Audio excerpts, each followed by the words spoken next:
Breaking news from Molfix. Let's see what they're developing right now. Molfix, fancy's just for me. It really feels very comfy. I don't have to stop playing. Molfix pants fits me perfectly.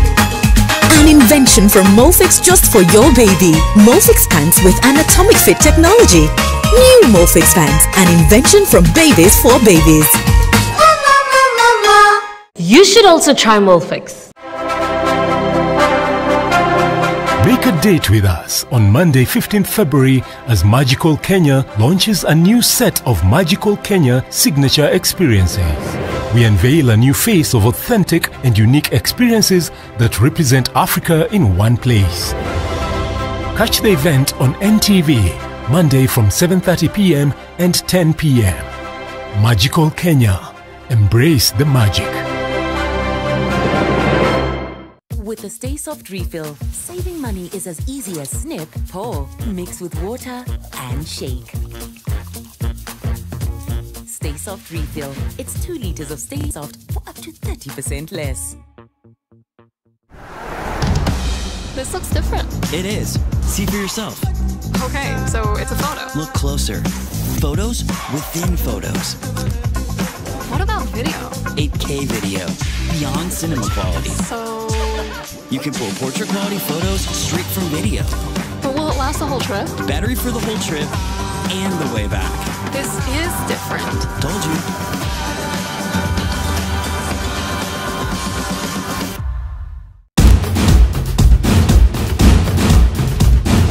This is a girl. No! Let them know. Let them know irritation. Let them know. Let them know irritation.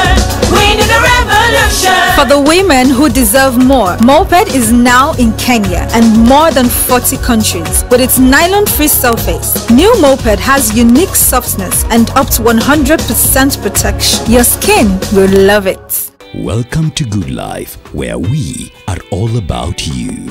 We know that health isn't just about getting rid of aches and pains when you are under the weather. It's more than just prescription refills and medication. It's all about going the extra mile for you. Whether it's our expert advice on skincare or nutrition, perhaps a quick lab test, an on-call doctor, or even basic vital checks like BMI, blood pressure, or blood sugar, we got you. You can also order from our website and enjoy delivery services. Walk into any of our 67 branches across Kenya today and start living the good life. Good Life, we are all about you. Who said Rastaman ain't romantic, man? Rastaman sisi pia ni wa romantic sana. That's why this coming Saturday is all about the lovers rock. Mazengo mazote unajua za kilava, yani za mapenzi. But remember, we'll be holding a special edition just for you, only on NTV Jam Down. Valentine's edition. DJ Malosa and Miss Katiwa Most Price Entertainment. NTV Jam Down. Let's do this Saturday. We did it on a one-night stand. Girl, I wanna be more than a friend to you. Gift your loved one a plot of value-added land at the Garden of Joy and get an instant 14K cash voucher for a 500K plus deposit. Call us today on 0790 300 300.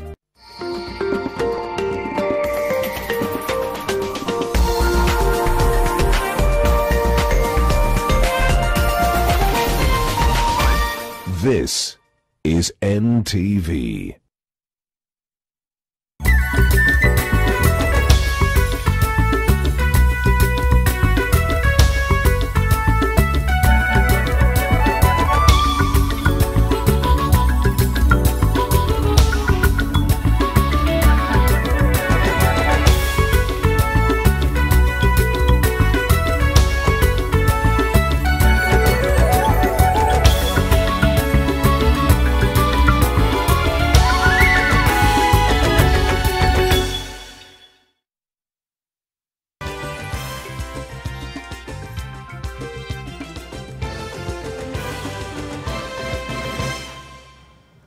Naam, ahlan wa sahlan wa marhaba, natumai umekuwa na siku njema ikiwa ni tarehe 12 mwezi wa Februari. Karibu sana, tumekuandalia mengi, lakini kwanza tupate vipasho.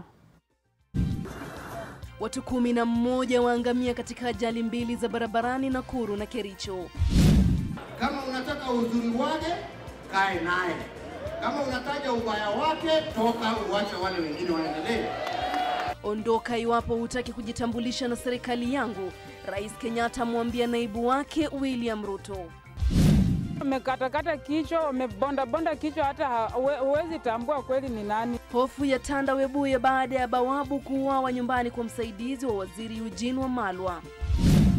Hakika pale ndani kitayayuka. Sile kuyayuka kitavuta ule uchafu wote. Na katika ulimbwende tutakuambia siri ya usafi wa sehemu za siri za mwanamke.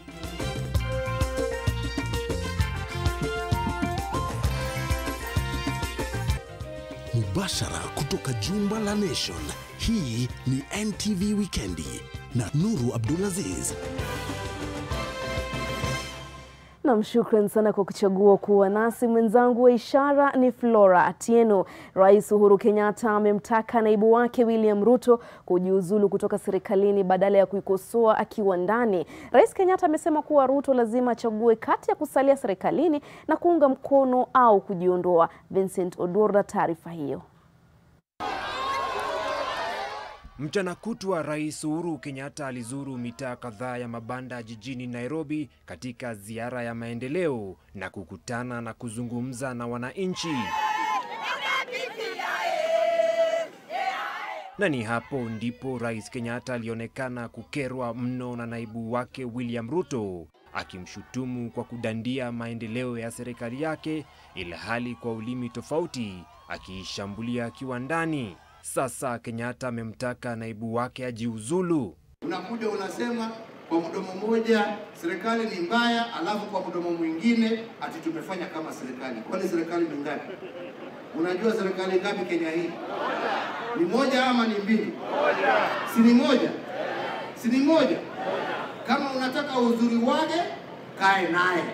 Kama unataja ubaya wake, toka uache wale wengine waendelee. Kitu ni moja, we are either together or we are apart. But you cannot come and take credit and then at the same time insult those you are together with. Rais alionekana akimshutumu Ruto kwa kusababisha malumbano katika serikali yake badala ya kuzamia utoaji wa huduma kwa wananchi. Lakini huwezi kuja na mdomo mmoja unasema hii, mdomo mwingine unasema matusi ya wale ambao mko ndani yao na mmesema mnafanya na wao. Ama ni namna gani wenzangu?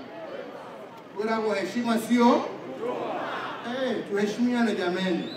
Lakini ukikuja kila saa ni kupiganisha, kugonganisha, unasaidia ni nani? Ati kwa sababu wanataka kudati ati uwezo wako, ujuaji wako ni vile mdomo yako inatoa matusi. Mbali na hayo, Ijumaa hii Rais alifungua hospitali mbili kati ya hospitali 24 zilizojengwa katika mitaa ya mabanda jijini Nairobi na baraza la huduma za metropoli ya jiji la Nairobi NMS. Zilizofunguliwa ni pamoja na Uthiru, Muthua, Kabete na Kiamaiko mtaani Mathare. Mimi sio mtu anakuwa na vita na watu. Mimi haja yangu ni kuona maendeleo, ni kuona wananchi wakifaidika kulingana na ile kodi ambao wanatoa. Hiyo tu ndio shida yangu. Msimamo huu wa rais dhidi ya naibu wake huenda ukawa msingi wa mwelekeo wa siasa kabla ya kuandaliwa kwa kura ya maamuzi ya kubadilisha katiba na kabla ya uchaguzi mkuu wa mwaka 2022. Vincent Odur, NTV. Kwingineko, naibu rais William Ruto anasema ndiye pekee mwenye uwezo wa kumrithi Rais Uhuru Kenyatta katika ikulu ya rais atakapostaafu mwaka ujao. Ruto anasema anastahili kupewa urais kuendeleza miradi ya maendeleo ya Rais Uhuru Kenyatta, kwani wameshirikiana kuitekeleza. Akihutubia wakazi wa Kiambaa, kaunti ya Kiambu, wakati wa hafla ya kuchangisha fedha za sekta ya bodaboda, Ruto alisema amesimama na Uhuru kila namna, ikiwemo wakati wa magumu. Ruto vile alipuuzilia mbali madai kwamba vuguvugu la Hasla linagawanya umma kati ya jamii za matabaka. Aidha alisema changamoto kubwa iliyopo kwa sasa Kenya sio ukabila bali mipango isiyowezesha watu kufaulisha biashara zao. Akufae kwa dhiki, huyo ndio rafiki. wakati Uhuru Kenyatta alikuwa anahitaji rafiki wa kusimama na yeye. Wengine walisema yeye yako na kesi, wengine wakasema yeye hafai kwa sababu baba yake alikuwa rais, wengine wakasema hafai kwa sababu yeye ni mtu wa kutoka Central. Lakini mimi nilisimama na yeye wakati alikuwa anahitaji rafiki. Ni kweli ama si kweli? Ni kweli ama si kweli? Kama kuna rafiki Uhuru Kenyatta ako naye Kenya hii, kwa hawa watu wote wa kudandia na hawa wa kitendawili na wale wa katikati, when Uhuru Kenyatta needed a friend to stand with him at the critical moment, we are the people who stood with him. Ni kweli ama si kweli? Na tukiachana na hayo, mili ya rubani na kamanda wa KWS waliofariki hapo jana katika ajali ya ndege huko Nanyuki ilisafirishwa hadi Nairobi leo, huku uchunguzi ukianzishwa kubaini chanzo cha ajali hiyo. Rubani Ian Lemayan na John Plimo walihusika katika ajali hiyo baada ya kupaa kutoka uwanja mdogo wa ndege wa Nanyuki wakielekea mbuga ya wanyama ya Meru baada ya kukamilisha doria katika hifadhi ya kifaru huko Solio. Mwanahabari wetu Melita Oletengeza anatuarifu zaidi. Ni mabaki ya ndege inayobeba abiria wawili aina ya Husky, nambari ya usajili 5YKWL, iliyoanguka dakika chache baada ya kupaa kutoka uwanja mdogo wa ndege wa Nanyuki. Wafanyikazi wawili wa shirika la KWS waliokuwemo katika ndege hii, rubani Ian Lemayan na afisa John Plimo, walifia papo hapo. Kabla haijaanguka yule tulikuwa na yeye, nikamwambia hiyo ndege itaanguka, utasikia mlio wa ndege. Kwa dakika chache nikasikia pu, nikakimbia kufika kwa barabara, nikaona ni ukweli. Mabaki ya ndege hiyo yangali katika uwanja wa ndege wa Nanyuki, huku uchunguzi ukianzishwa na idara ya usimamizi wa safari za angani, polisi, pamoja na idara ya kitaifa ya usimamizi wa huduma za pamoja za vitengo vya anga inayosimamiwa na Wizara ya Ulinzi. So far we are still waiting for the aircraft investigation officer, air accident investigation officers who will be joining us shortly. But like you rightly put it, this was a crash last evening about 17:30 hours. And it's very unfortunate. Kwa mujibu wa KWS, ndege hiyo haikuwa na hitilafu yoyote ya kimsingi, ila uchunguzi wa kina utafanywa ili kubaini sababu ya ajali hiyo. Based on my knowledge, this aircraft was serviceable, was airworthy, and there was nothing to allude to the fact that there's something wrong. So nothing to speculate on that front. Rubani Lemayan alifahamika kwa juhudi zake za kufanikisha uhifadhi wa wanyamapori, hususan kuwaokoa ndovu yatima wanaotaabika mbugani. Alihudumu kama rubani katika hifadhi tofauti za wanyamapori kaskazini mwa nchi kabla ya kujiunga na KWS. Amewaacha mjane na mtoto mchanga. Aidha, John Plimo aliyekuwa kamanda katika shirika la KWS ametajika miongoni mwa maafisa waliochangia pakubwa katika uhifadhi wa wanyamapori, hasa kupambana na majangili. Melita Oletenges, NTV. Na sasa tukiangazia taarifa ya tanzia ni kwamba watu 11 wamefariki leo huku 7 wakijeruhiwa katika ajali mbili za barabarani hii leo huko Gilgil County ya Nakuru na Brook County ya Kericho. Ajali ya Gilgil ilihusisha matatu ya monoline na trailer, ilhali tukio la Kericho lilihusisha pikipiki ya bodaboda na gari dogo. Bridget Ngana na taarifa hiyo kwa kina. Masi Washuka anaendelea kupokea matibabu katika hospitali hii mita chache kutoka eneo la ajali alikonusurika yeye na mwanawe. Kulingana naye, waliabiri gari kutoka Kihingo mwendo wa saa 8 alfajiri na walipofika Njoro waliabiri gari la kuelekea Nairobi kabla ya kukumbana na ajali hiyo eneo la Gilgil mwendo wa saa 11 kasorobo. Tukafika Njoro tukabadilishwa gari. Sasa ndio tulikuja hadi hapa. Mimi sikumbuki chenye kili happen. Nairobi nilikuwa naenda kusalimia mzazi. Katika hifadhi ya maiti ya hospitali ya Gilgil, Familia za watu 9 waliofariki kwenye ajali hiyo waliendelea kumiminika, na ilikuwa dhahiri walikuwa na huzuni tele, wasielewe kilichotokea. Moja ya familia hizo ni ile ya Masi Washuka ambaye amefiwa na mume. Kijana wangu tuliongea naye jana, akaniambia anataka kwenda Nairobi kumuona babake juu alikuwa mgonjwa. Akanielezea wataenda na familia yake na watakaa kule Nairobi ili washerekee pamoja na babake, na akaniambia watatoka saidi za kwetu na gari za Mau wakielekea Nairobi na watatoka saa 8. Na hivyo ndivyo walifanya, lakini wakati niliamka hivi nikafikiria kumuongelesha, kulikuwa saa 10 na dakika 22. Nikafikiri nikose kumuongelesha juu masaa imeenda na sasa wako kwa gari, lakini haikufika saa 10:30 bibi yake akanipigia, akaniita mam, tumepata ajali na John ameraliwa na gari. Kulingana na kamanda wa polisi kaunti ndogo ya Gilgil, lori lililokuwa linatoka Nairobi ndilo lilisababisha ajali hiyo. Gari hii ya Prime Mover ilikuwa ina overtake magari zingine. Katika hiyo hali ya overtake magari zingine ikakutana na matatu, ikagongana ana kwa ana. Yote ambaye walikuwa pamoja na driver ilikuwa ni watu 15 kwa hiyo gari, ambaye ni makosa kubwa. Sijui kama waliona ni mapema asubuhi na curfew imetolewa.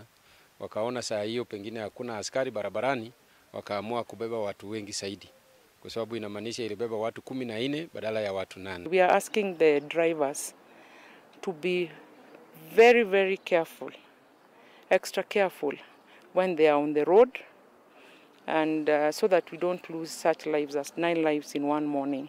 Wakati huo watu 2 wamefariki na wengine 2 kujeruhiwa vibaya katika kaunti ya Kericho baada ya bodaboda kugongana na gari dogo kwenye barabara ya Kericho kuja Nakuru. Wahudumu wa bodaboda waliokuwa na ghadhabu walifunga barabara hiyo na kusababisha msongamano wa magari. Hata hivyo, polisi waliingilia kati na kutuliza hali. Pumps inaanzia T Research, alafu pumps ya pili iko Kericho Day. So it's a distance of about 2 kilometers na ni flat area. Hapa watu wanaumia, so tungeomba tu kabisa, tunataka pumps hapa. Other road users is that traffic laws must be complied to the letter. It's a very unfortunate incident and we are investigating. Bridget Ngana, NTV, Nakuru. Kwingineko, kampuni ya usafiri wa ndege ya Kenya Airways sasa itashughulika na biashara ya usafirishaji wa chanjo za corona barani Afrika kama mojawapo ya mbinu za kuimarisha mapato yake. KQ inatarajiwa kusafirisha chanjo bila mabadiliko makubwa ya namna ya kutekeleza biashara ya usafirishaji wa bidhaa, kwani tayari ina uwezo wa kusafirisha mashehena ya maua kwa kutumia majokofu hadi Ulaya. Utendakazi wa biashara hii unatarajiwa kupigwa jeki na kubadilishwa kwa ndege aina ya Dreamliner 787 iliyokuwa ya abiria kuwa ya mizigo. KQ pia imewekeza katika eneo la kuhifadhi chanjo linaloweza kuhifadhi hadi tani 300 za chanjo za corona. Hata hivyo, barani Afrika KQ inatarajiwa kupata ushindani mkali wa kibiashara kutoka kwa kampuni ya Ethiopian Airlines. Hayo yanajiri wakati serikali imetangaza taratibu za Kenya kupokea shehena ya kwanza ya chanjo za COVID-19. To give you comfort, the COVID-19 vaccination program is still in course. It is still divided in 3 phases, as we had earlier informed you, and nothing has changed. And so to remind you, in phase one, we have prioritized 1.25 million people between the end of February, when we expect to have received the first vaccine consignment in the country, and June 2021, when it is expected that global vaccine stocks will be limited. Na mvutano unazidi kuongezeka katika muungano wa kitaifa wa uuguzi, huku baadhi wakimtaka katibu mkuu Seth Panyako kukubali matokeo ya uchaguzi wao. Huenda kauli hizi zinaashiria mikakati ya kumtema nje, hasa baada ya mtafaruku ya hivi punde kati ya muungano huo na serikali. You are a persona non grata. Unaitwa granda ama grata? Video hii ambayo hatungeweza kucheza yote hadi mwisho kutokana na sera za maadili ya kulinda haki za mhudumu wa afya na mteja wake, ndiyo iliyochipuza kero ya muungano wa wauguzi wakiitisha uchaguzi wa viongozi wa kitaifa. Mwaka jana, vyama vya wafanyikazi viliagizwa kuanza kuweka mikakati ya uchaguzi wa mwaka 2021 kufuatia kutamatika kwa awamu ya uongozi ya miaka 5. Baadhi ya wanachama wa muungano wa wauguzi sasa wametaja kama mojawapo ya miungano ambapo hakuna uwazi wa mfumo wa uchaguzi huo. Wauguzi hao sasa wamewasilisha matakwa yao wakitaka uchaguzi ulio wazi, orodha ya majina ya walio katika bodi ya uchaguzi ambayo inasimamia uchaguzi wa KNUN na stakabadhi zao, orodha ya wawaniaji, tarehe za uchaguzi na ripoti ya ukaguzi katika kipindi cha miaka 7 iliyopita. Our members are out there in their homes, not sure of whether they'll secure their jobs tomorrow because of a strike notice that was issued by the Secretary General of our union, Mr. Seth Panyako. And now he's going into hiding. They are asking Panyako to come back. If he can't call off the strike, he let him come back and tell nurses the way forward on this issue of the strike. Mbali na kwamba wauguzi wanatatizika na mzozo uliopo ndani ya muungano wao, pia kuna tatizo la viwango tofauti vya mishahara. We want to be served equally. Doctors have been paid more risk allowance. Clinical officers the other day were awarded the same. And nurses have not been given. Who is at risk more than the other? Hii inajiri baada ya tume ya kusawazisha mishahara ya umma kukubali madiwani kupewa ruzuku ya kununua magari, huku wauguzi wakiendelea kuitisha marupurupu ya mazingira magumu ya kazi wakati huu ambapo wanakabiliana na maambukizi ya corona. These recoveries that you're having, is it the MCS that are making the Kenyans recover? It's not the MCS. It's the health workers. And yet, you cannot give them something very small that they have asked for. We condemn SRC in the strongest terms possible. Wauguzi wamekuwa wakigoma kwa miezi mitatu sasa, huku wakiendelea kuwasilisha matakwa yao kama vile kupewa mavazi ya kujikinga maambukizi ya corona na mambo mengine mengi. Na taarifa hiyo inatamatishia awamu ya kwanza NTV jioni. Tukirejea tutakuwa tunaangazia makala ya ulimbwende.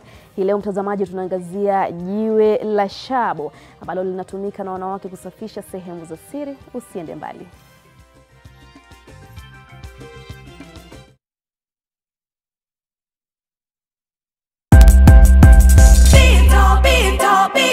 Let me see you make your move. Do it all, do it all, do it all. But on those days, I compromise it all. Either my skin is sensitive or my back's against the wall. You can have it all. What? Always brings it all. Okay. Get it all with new Always 2-in-1. Feather-like softness overall, even on the wings, girl. And rapid dry channels. Let me see you make a move. Be it all, do it all, have it all. Always, we are the generation of change. This looks different. It is. See for yourself. Okay, so it's a photo. Look closer. Photos within photos. What about video? 8K video. Beyond cinema quality. So... You can pull portrait quality photos straight from video. But will it last the whole trip? Battery for the whole trip and the way back. This is different. Told you.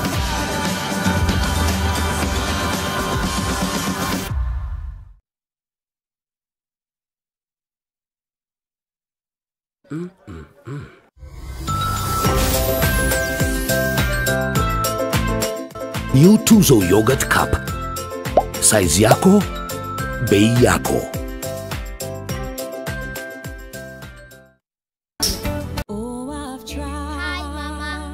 From your first day at school to you captaining your soccer team, no matter how old you are, you'll always be my baby. That's why I trust Dettol to clean, protect, and keep you refreshed every day. I still can't believe how quickly you've grown. Dettol, tested effective against COVID-19. All the days and the nights, reading for them and to them. You don't stop, and neither do we. Help build a strong foundation for your growing child with Nestle Nunkid. Nestle Nunkid 4. Our best for you. Welcome to our new office. Wonderful sight. Just imagine 1, 2, 3, 4. This is where the parking is, and then the warehouse front door here, the reception here, and the fridges here. The lorry's entrance there and their exit there. One way only. What is it? So where is the building? Fast, stress-free construction. Get your factory-made buildings in 10 weeks with SafeBuild. Order yours now. SafeBuild, a quality building solution from MRM.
Say Rastaman ain't romantic, man. Rastaman sisi pia ni romantic sana. That's why this coming Saturday is all about the lovers rock. Mazengo mazote unajua za kilava, yani za mapenzi. But remember, we'll be holding a special edition just for you, only on NTV Jam Down. Valentine's edition. DJ Malosa, Miss Kativa, Most Price Entertainment. NTV Jam Down. Let's do this Saturday. We did it on a one night stand. Girl, I wanna be more than a friend to you. Gift your loved one a plot of value-added land at the Garden of Joy and get an instant 14K cash voucher for a 500K plus deposit. Call us today on 0790 300 300.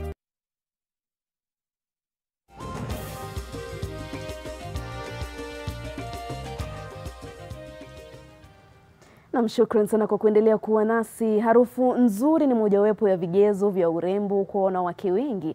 Sasa kuna sehemu muhimu ya uchi wa mwanamke ambayo kwa wengine ni sehemu inayopewa kipaumbele baada ya uso. Katika makala ya wiki hii ya Ulimbwende, Fatma Bubu anaangazia jiwe la shabo ambalo linatumiwa sana na wanawake wa pwani kama njia ya urembo kusafisha sehemu za siri. Kwa wanawake wengi mjini Mombasa, usafi wa sehemu za siri ni mojawapo ya vigezo vya urembo vinavyozingatiwa na kukumbatiwa kwa dhati. Mbali na kunyoa mafuzi na kuhakikisha uwanja ni msafi, tofauti na wanaosha tu, baadhi ya wanawake hasa wale waliolewa hutumia shabo ili kufuta uchafu kwenye sehemu za siri. Baada ya kumaliza kuoga, anaweza kata kipisi kidogo tu akatumbukiza kule ndani na akavaa nguo zake kama za kawaida tu na ile normal duty zake akatoka. Baada ya masaa 6 ama masaa 10 hivi kitakuwa kimedissolve. This is just natural. Hakika pale ndani kitayeyuka. Sile kuyeyuka kitavuta ule uchafu wote. Kifika jioni utaona kuna zile uchafu ametoa pale ndani anajiosha, na kikauka haina haja ya kutumia aina ya mafuta yoyote, inakaa natural msafi kabisa. Baada ya hapo mtu anaweza kujifukiza au kupaka marashi ya miski ili kunukia. Ni jiwe ambalo linapatikana kwa shilingi 50 tu kulingana na kiasi anachohitaji mtu. Na wale wanawake ambao ni wa kiwango cha chini aweze afford mafuta ya dukani ya ambayo inauza bei ghali kuanzia 500. Na mbali na kuwa linatoa uchafu, unaweza tumia kwa miguu iliyo pasuka, yani ambayo iko rafu, unatia kwa maji inakuwa dissolve, then unatumia kujiosha miguu yako vizuri hiyo hapo chini, then inakuwa iko smooth. Kwa mdomo pia, wale ambao wanakuanga na mdomo ambao iko rafu, badala ya kutumia zile makeup kulainisha mdomo, unaweza tumia hii kulainisha hii midomo yako. Kulingana na mtaalamu, jiwe hili halina madhara yoyote linapotumika. ni mojawapo ya dawa ambazo zimewafanya wengi kujiamini, hasa kutokana na matatizo ya baadhi ya kuwa na harufu mbaya kwenye sehemu za siri. Ni jiwe ambalo linatumika sana katika mkoa wa Pwani, hasa wanandoa. Fatma Bugu, NTV, makala ya Ulimbwende.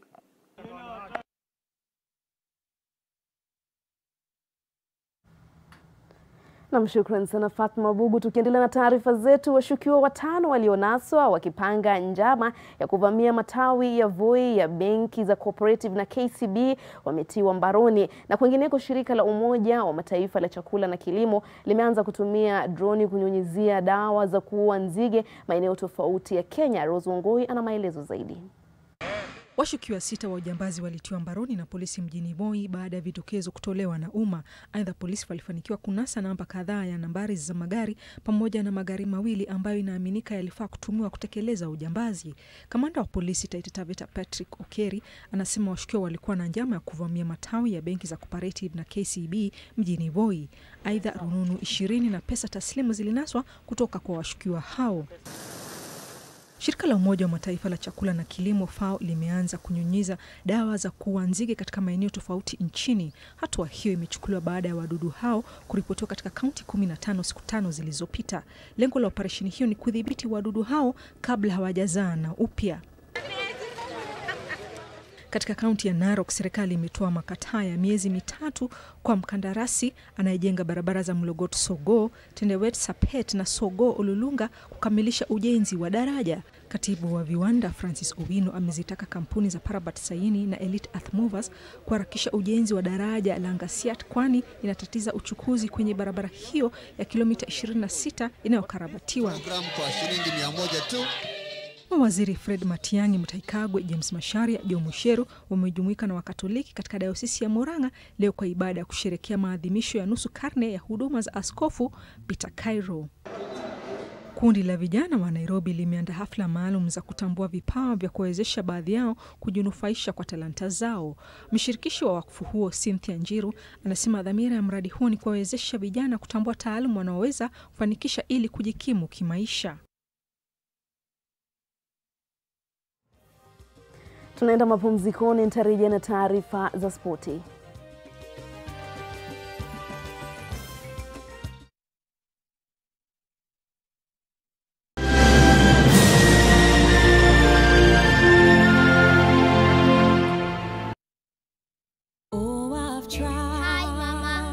From your first day at school to captaining your soccer team, no matter how old you are, you'll always be my baby. That's why I trust Dettol to clean, protect, and keep you refreshed every day. I still can't believe how quickly you've grown. Dettol, tested effective against COVID-19.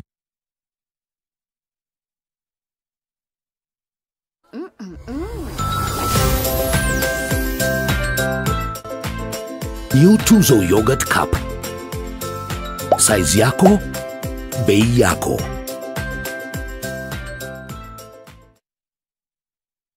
Puka giza sasa na mshumaa wa Sumo. Mshumaa wa Sumo umetengenezwa kwa bidhaa bora zaidi na unakufaa wakati wote. Kila mara unapowaza kuhusu mwangaza katika nyumba yako, waza mshumaa wa Sumo. Unachomeka polepole bila kumwagika na hauishi haraka, hauna moshi wala harufu. Jipatie mshumaa wa Sumo katika duka lililo karibu nawe kwa bei nafuu. Kwa maelezo zaidi, tembelea afisi zetu katika barabara ya Ndume Road, mkabala na Lungalunga Road, nyuma ya Carton Manufacturer, karibu na stage ya matatu ya Sinai. Unaweza pia wasiliana nasi kupitia 0722575619 au 0736028181. Ni mshumaa wa Sumo Kando kutoka Rock Industries Limited. When they flip and roll and start to crawl away, tape diapers can be hard to put on. Then it's time for all-round fit Pampers pants. Easy to pull on even when they're moving around for a great fit and up to 12 hours of dryness. And easy to remove. Just tear the sides, lift away, roll up the pants, and you're all done. A 2-piece pack now available at only 50 bob. Sasa, mimi ni Zuri from Safaricom na niko hapa kukuchanua. Jichanue na data statement kujua vile kila MB ya bundle yako imetumika. Dial *544# and select 8 for data statement. The first time you access your data statement, una get 200 MBs completely free. All the days and the nights, reading for them and to them. You don't stop, and neither do we. Help build a strong foundation for your growing child with Nestle Nunkid. Nestle Nunkid 4. Our best for you. Do more to protect yourself and family from viruses that remain on the clothes. Separate laundry that has been exposed and do not shake to minimize the possibility of dispersing the virus through the air. Soaking your laundry in water and hand washing powder does more to kill germs than just a normal wash. After washing, dry your clothes in direct sunlight. They say we do the expected. We say we're more than you expect. Sunlight, more than you expect.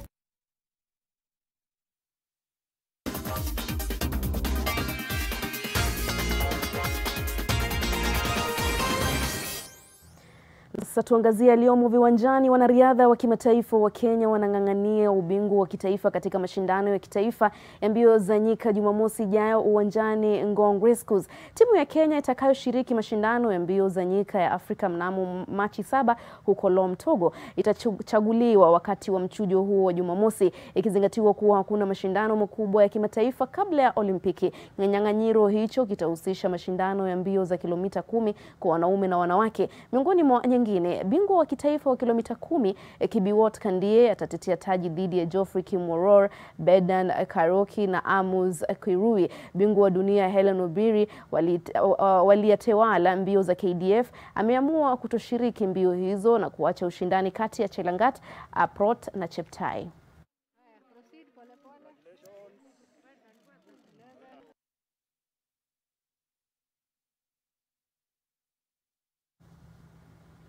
Na mshambulizi wa AFC Leopards Elvis Rupia ndiye mchezaji aliyethaminiwa zaidi mwezi wa Disemba katika msimu unaoendelea wa ligi kuu ya FKF. Rupia mwenye umri wa miaka 25 na jumla ya mabao 10 msimu huu. Mshambuliaji huyo alipewa tuzo ya ufanisi huo leo katika uwanja wa Games Cambridge, ambapo vile alitunukiwa zawadi ya shilingi 50,000. Sherehe hii ya kuwatuza wachezaji na makocha wao ni mpango wa shirikisho la soka nchini FKF na utazingatiwa kila mwezi, na kilele chake kwa tuzo kuu ya mwisho wa msimu. Leopards kwa sasa wako katika nafasi ya 4 kwenye jedwali ya timu 18 ikiwa na alama 19. Rupia iliwashinda mshambuliaji wa Kariobangi Sharks Eric Kapaito na goalkeeper wa KCB Joseph Okoth waliomaliza wa 2 na 3 mtawalia.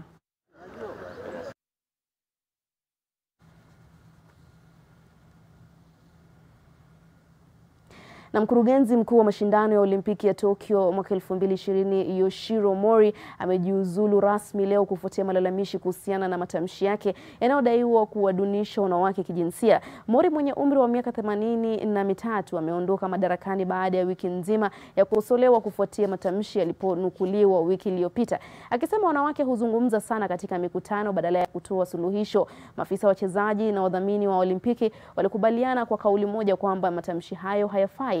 Haijakuwa wazi atakaye mrithi Mori katika wadhifa huo kufuatia pingamizi dhidi ya mjumbe aliyependekeza kama anastahili kuongoza kamati ya kuandaa Olimpiki Tokyo. Mori amejiuzulu miezi 5 kabla ya michezo ya Olimpiki, ila kungali na shaka iwapo mashindano hayo yaliyoahirishwa mwaka jana kutokana na janga la corona yataweza kuendelea Julai mwaka huu.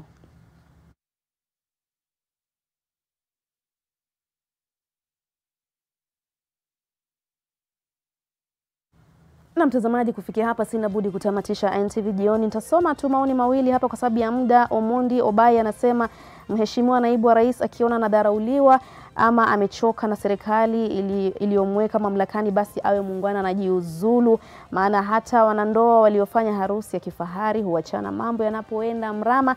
Naye Alumasa Jackson anasema pole kwa jamii zilizopoteza wapendwa wao na madereva wafuate sheria za barabara ili kuepuka kuangamia barabarani. Anasema anatazama nikiwa Biafra Isli. Shukran sana wote waliotazama, shukran sana kwa wote waliofanikisha taarifa hizi na kushukuru. Naitwa Nuru Abdulaziz na mwenzangu wa ishara ni Flora Atieno. Alamsiki.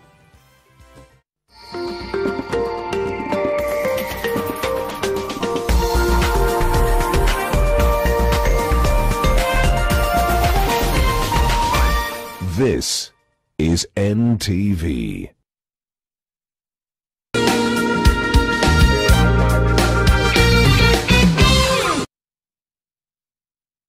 Presenting the new Harpic bathroom cleaner. Compared to ordinary detergents, its thick formulation gives you superior cleaning and kills 99.9% of germs and viruses all around the bathroom. Blue for the toilet and red for the bathroom. From your first day at school to captaining your soccer team, no matter how old you are, you'll always be my baby. That's why I trust Dettol to clean, protect, and keep you refreshed every day. I still can't believe how quickly you've grown. Dettol, tested effective against COVID-19.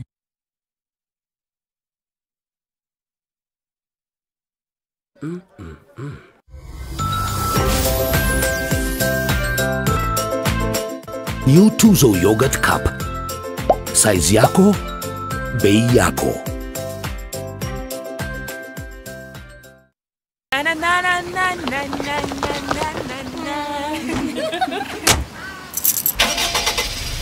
When I open my eyes, I see beauty you can't believe. Oh mama, no place I'd rather be.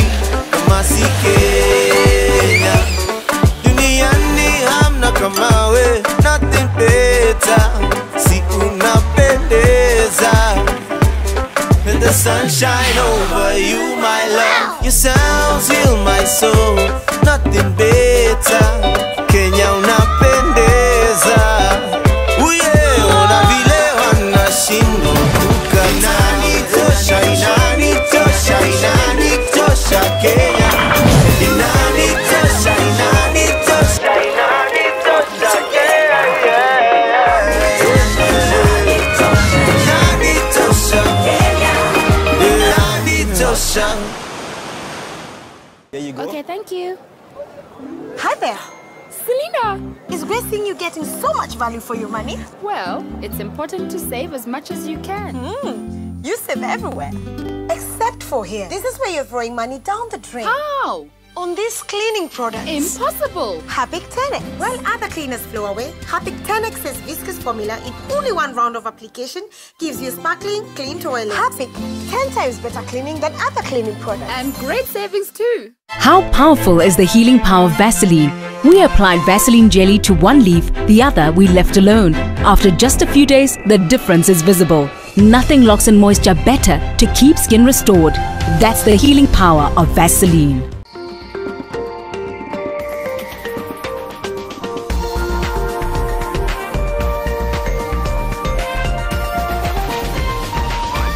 NTV, turning on your world.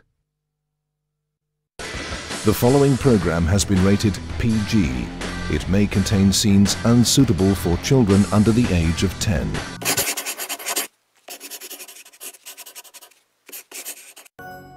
Hello and welcome to the Weekend Edition, Maze. I'm Dr. Kingori. We have yet another classic show lined up for you. Here leo ni very special to me. For over 2 years, I have been trying to get a judicial officer on the show, either a judge or a magistrate. Maze, finally.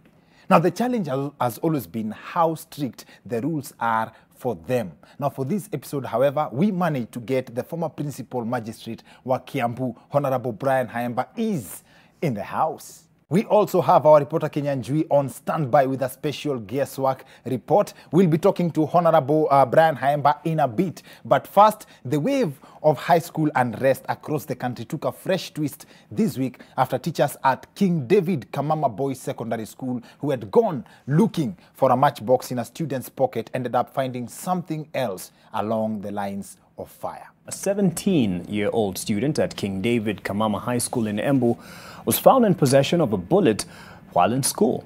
Bawabu moja akitembea ndani ya shule alipata kuona moshi katika dormitory. Akaenda kuona nini naendelea.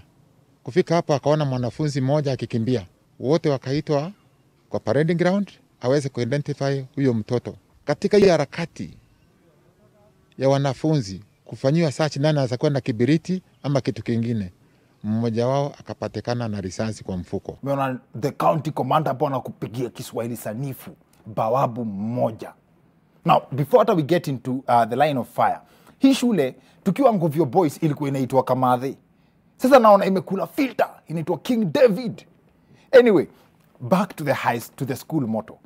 I think this story made it to the news because for the past 2 elections, Kenyans have believed that ni baba tu anakuanga na risasi moja. Risasi imebaki ngapi? Moja. Na itanaza nani? Itanaza. Now come to think of it, this story opens up a new angle juu hiyo story ya baba na risasi yake moja. Could it be that hajawahi tumia hiyo risasi yake sababu anaanga bunduki? Or maybe that's why he had to team up with the commander-in-chief of the armed forces and overall president of all counties. Baba na ile risasi moja yake, sasa akona UK-47. Now on the case of the Kamama student, in his defense, the young man said to police officers that it's their history teacher who asked them to prepare their notes in bullet form. In other news, former Nairobi Governor Mike Sonko showed up in court with medical personnel. Alienda hapo na daktari pale, nurse, nini na my equipment because he was not feeling well. That was literally the definition of Sonko rescue team. And what is that governor alikuwa na shida ya tumbo. Tumbo ilikuwa inampeleka teke sana. We wish him a quick recovery. And an observation coming from this is that this closely following the car grants recently gifted to MCAs by the president in a bid to win their hearts and support for BBI, it's evident that whichever side of the government you are on, serikali kikuamulia, utaendesha. Now also, musician Rose Muhando has been on the spot this week after she announced that the charges to attend her album launch will be 50,000 Kenyan shillings a ticket. And the reactions by Kenyans from the fee, ama vile wa Kenya wali react kusikia 50,000, it's symbolic to how narrow the road to heaven is. Imagine ukiwa na 300, unaingia kwa concert ya Gengeton kutoka saa 8 mpaka past curfew. Ukiwa na 1,000, hizo ni show za 6 months, na hapo mmelipa mpaka Willis. Iwabebe mpaka mchoke. Wabebe, skilo, wabebe wasikie. Kuingia concert wanacheza hiyo kitu. Yo, wabebe, ni 300 yako moto. Alafu sasa kuna hii. Sasa it's up to ni wewe sasa uchague ni utamu gani unataka kusikia ni wabebe wasikie. Ama ni utamu wa Yesu. Na kuna ni bebe na wabebe. So ni wewe uchague. The price difference ni 50,000 na 300. The road to hell is very wide. Now imagine going to hell just because you could not afford to go to heaven. Poverty is evil. That said, let's turn to our reporter Kenyan G for other stories making the news. Guess work has taken note of a very worrying trend that would indicate that in almost every problem we face, as Kenyans, we choose violence. To start in an ascending order, after close to 1 year out of school, the education sector is literally under fire sababu wanafunzi wa secondary wamerudi shule na mioto. It is still unclear if the violence witnessed in secondary schools is what gets carried forward to university. Case in point, the incident at the Karatina University 2 months ago when students went on strike protesting a range of issues, among them insecurity. To give an impression of the level of insecurity the students were striking about, when police officers went to see what was happening at the institution, the police ended up running for their lives. Guest work has not independently verified the claims that police walitoka nyau. The velocity is record-breaking. Again, it is unclear whether the same violence observed in campus is the same that gets carried forward beyond campus. Case in point, the recent incident in Kisii where Honorable Siba Arati and Honorable Silvana Sosoro got into it. Both leaders have been condemned for the incident with different versions of what happened flying around. Mara Osoro alimpiga Arati kofi and the vice versa. But what can be seen is Honorable Siba Arati grabbing Honorable Osoro by the tie, a skill whose aim is to deprive your opponent of oxygen using their choice of wardrobe, ama ukipenda taekwondo ya kienyeji. This move is what drew criticism because the Kenya Union of Haters Post, Mheshimiwa alitoa wapi confidence ya kunyonga kwa matanga. Guesswork has also observed that most Kenyans, including public figures in Kenya, are sort of self-defense professionals in preparation for chaos because this is a country of just in case.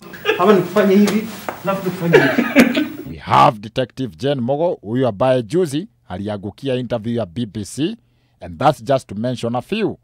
Of all the examples we could give, Professor P.O. Lumumba has been observed to practice the most peaceful form of violence, call it harvesting the atmosphere. This concept of Kenyans' affinity to violence is still under investigations, and we will come back to you when we find the core. I promise. Tukiipata, tutawaambia. Pinky promise. Kenya. Chui. Now, the reason I have always been interested to get a magistrate on the show is because I know that we have almost the same questions. Now, we have managed to get the former Kiambu County Principal Magistrate, Honorable Brian Haemba, on the show, and I believe that the questions you are asking yourself are the same ones I'm going to ask him. Kwanza, one of his most controversial rulings was that driving while drunk is not a crime. That question and many more are coming on the second part of this show. So see you guys in a bit.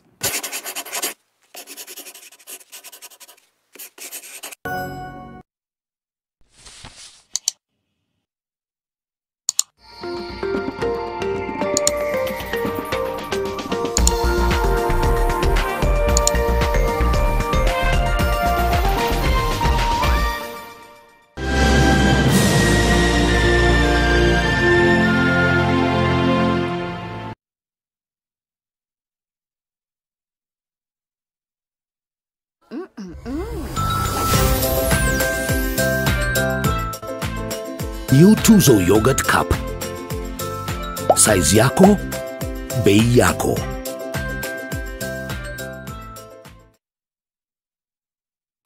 Geisha shea butter and honey, made with the goodness of shea butter to moisturize dry skin. Be strong and last long.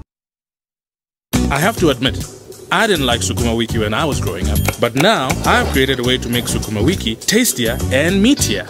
I simply add 2 Royco beef cubes, and the end result is a rich, meaty flavor. And today, I have brought along my harshest food critics for a taste test. My kids.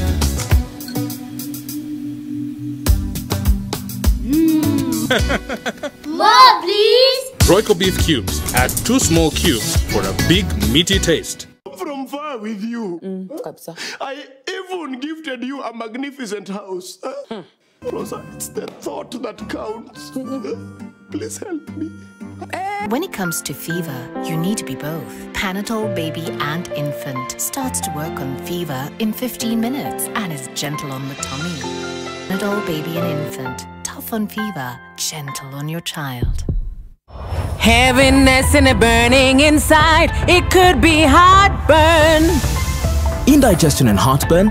Eno gets to work in 6 seconds and works on the 6 symptoms of heartburn so you can keep living life non-stop. Eno, fight heartburn and indigestion fast. Today tastes like a new tradition, like an old favorite. Tastes like all hands on deck and all eyes on the prize. Today tastes like a piece of the action. And it never tasted this good.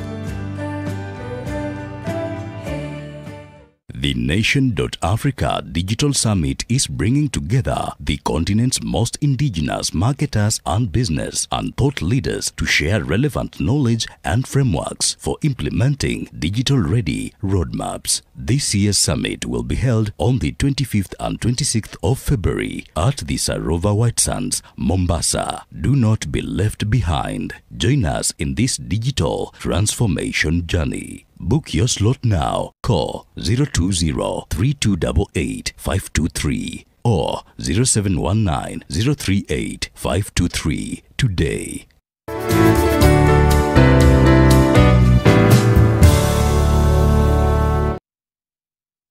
Try Panadol Advance for relief from headaches, body aches, and fever. With Panadol's Optizorb formula, the tablet gently breaks down in the stomach, quickly absorbs, and starts providing pain relief in 15 minutes. For fast and effective pain relief that you can trust, try Panadol Advance. Welcome back to the Weekend Edition. I'm Dr. Kingori. Manze show ya leo is on another level. 2 years, over 2 years, trying to get a judicial officer on the show. Someone who can speak as a judge, someone who can speak as a magistrate. And guess what? We finally managed to get the former principal magistrate wa Kiambu County, Brian Haemba, in the house. Karibu sana. Thank you, Daktari. Karibu sana. My experience na judge goes way back in primary school, wakitufunza as sober as a judge. That's the reputation judges have. Yes. Alafu nakumbuka not very long ago, you had a ruling, which somehow was misinterpreted in the circles. Yes. I understand. Drunk driving is not a crime as long as the guy mwenye ameonja kitu ako in control of the vehicle. Tulikosea wapi? Yeah, it is true. I made that ruling, yes. And fortunately, it was upheld by the High Court. That my interpretation and application of the law was within. I mean, was valid. Yes. Because under that provision of the Act, that Traffic Act, it is the offence is being drunk to the point that you are incapable of driving a motor vehicle. Not that you are too drunk. No, you are too drunk to the extent that you are incapable of driving or operating a motor vehicle. So it is not an issue of how much you have consumed. It is a question of, are you able to drive? Are you able to operate or not? So in that particular case, I was in Kiambu. This guy was arrested and brought before me. Yes. So the police officer came and gave evidence, and they were saying that this man, we were manning a roadblock. He came and we administered some alcohol on him. And if in the process of administering the alcohol to test his level of alcohol in the body, he became unruly. He wrestled the base commander, Chief Inspector of Police, to the ground. The Chief Inspector of Police had to seek reinforcement from another officer who was there. But still, the two of them could not manage to arrest this person. Yes. They called a nearby AP officer who was manning Family Bank ATM.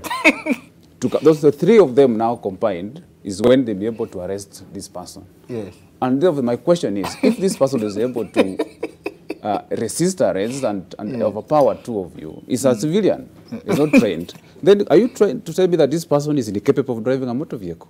It's the question. The answer is no. He might have been drunk. Yes, I can see the alcohol report, but he was not. He was in a position to drive a motor vehicle. Because if he can beat up three of you, yes, he's very well in good shape. Exactly. And of course they were dissatisfied, and the DPP went to the High Court, and the judge, the High Court said that no, that's correct. If there's a problem, then go and amend the law. But this is actually the law. Then, but I think the problem is now the people who are celebrating were those who are in that. Some were even telling me that they were working with my judgment. They scanned and they were working with the judgment. When the police were arresting them because of being drunk, they could just show them the ruling from it is not how much I have drank. Yes, I'm able to control the machine. Yes. I think, Basi, instead of the alcohol, yes, we should have a unit of police officers that if you can fight this number of police officers, yes, then you're given a medal. Yeah. Or you're off the hook. No. We don't want to encourage people to fight police officers. Yes. But sometimes when you're interpreting the law, it's good to stick to yes, the letter and the terms of the letter and the terms of the law. Okay. A friend of mine shared a story with us about an incident that happened in Siaya. Someone was speared to death yes, in a local center, yes, and people saw. Yes. But then when he was taken to court, yes, he was released because no one was willing to come and testify against him. Yes. I believe that was being released on a technicality, right? No. No, that's lack of... There's no evidence. There's no technicality. There's no evidence. Yes. So if as a people judge... People are supposed to give evidence, not turned up. Ah, okay. So if as a judge you are part of the people who saw that happening, still you will release that guy. Yeah, we know we are in an adversarial system. Even if I'm a judge and I've seen an offense being committed, and the person is brought before me, I want people to come and give evidence. In fact, I should not even hear that case. I need to recuse myself because of conflict, because I saw. But generally, the fact that the offense was committed and I saw does not mean that, okay, this person just brought to court and say, okay, oh, see, I even saw you. Okay, then they just go to committee. There's no need of calling more evidence. I saw you committed this. I will still sit on my seat, ask the DPP, the prosecutor, bring evidence. Who saw? Okay, this person saw. Okay, what happened? Did he die? What? As if I'm not there. That's the system of law that we are in. So you have to sit there and pretend that you know nothing about what is going on.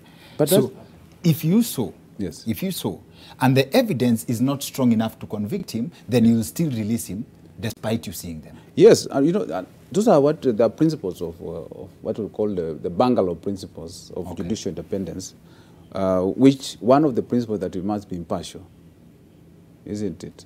So if you are not impartial, then it means that you are going into the arena of the, of the case and say that I am part of the people who saw this offense be committed. That ought not be the case. I want to say that actually the best thing to do is that you need to step aside from that case, recuse yourself and say, I can actually be a witness in this matter. So this should not be brought to me. Or the prosecution will not bring that matter before you are caught, if they are aware that you saw it. Because your mind is already biased. In the years of your practice, have you had scary moments in court? Like people you look at and wonder how the society survives with them around? Yeah, you know, there's those moments, some are scary, others are not that scary. It also depends on where the station have been working with. Yes. The only moment I found myself, and I'm like, what's happening? There was a gentleman who was brought to court, and I saw on the charge sheet, it's called Jesus. So I was like, so I was curious. You know, so then I called this name out when I saw the charge sheet. Jesus? So the man stood up and said, yes, the Son of God himself. So I was like, so I quickly knew this one is a Mathare case. So that was his name. You see, he was arrested and he was asked to produce his ID. He didn't have the ID, so he told the police, what's your name? I'm Jesus. So the police had got nothing else to write because the judge it must have some name, isn't it? So it must have, that's why we have got also known as AKA and what have you. But they must have some name. We don't take unknown people to court. So the guy told me, okay, but I'm Jesus. Yes. So did you release Jesus? I ordered Jesus to be taken to Mathare to undergo a psychiatric assessment and find out actually where's the problem. And when it comes to the court... This guy had actually tried, he had attempted to jump over the fence of State House.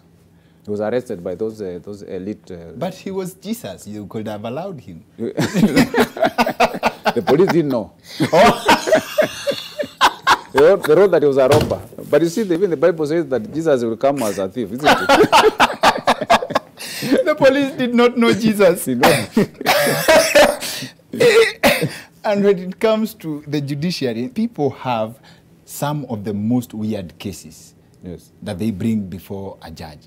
Come on, that should be one of the most bizarre cases. Yes. Are there cases that you see and wonder why they are before a court, but you still have to go through and listen to them?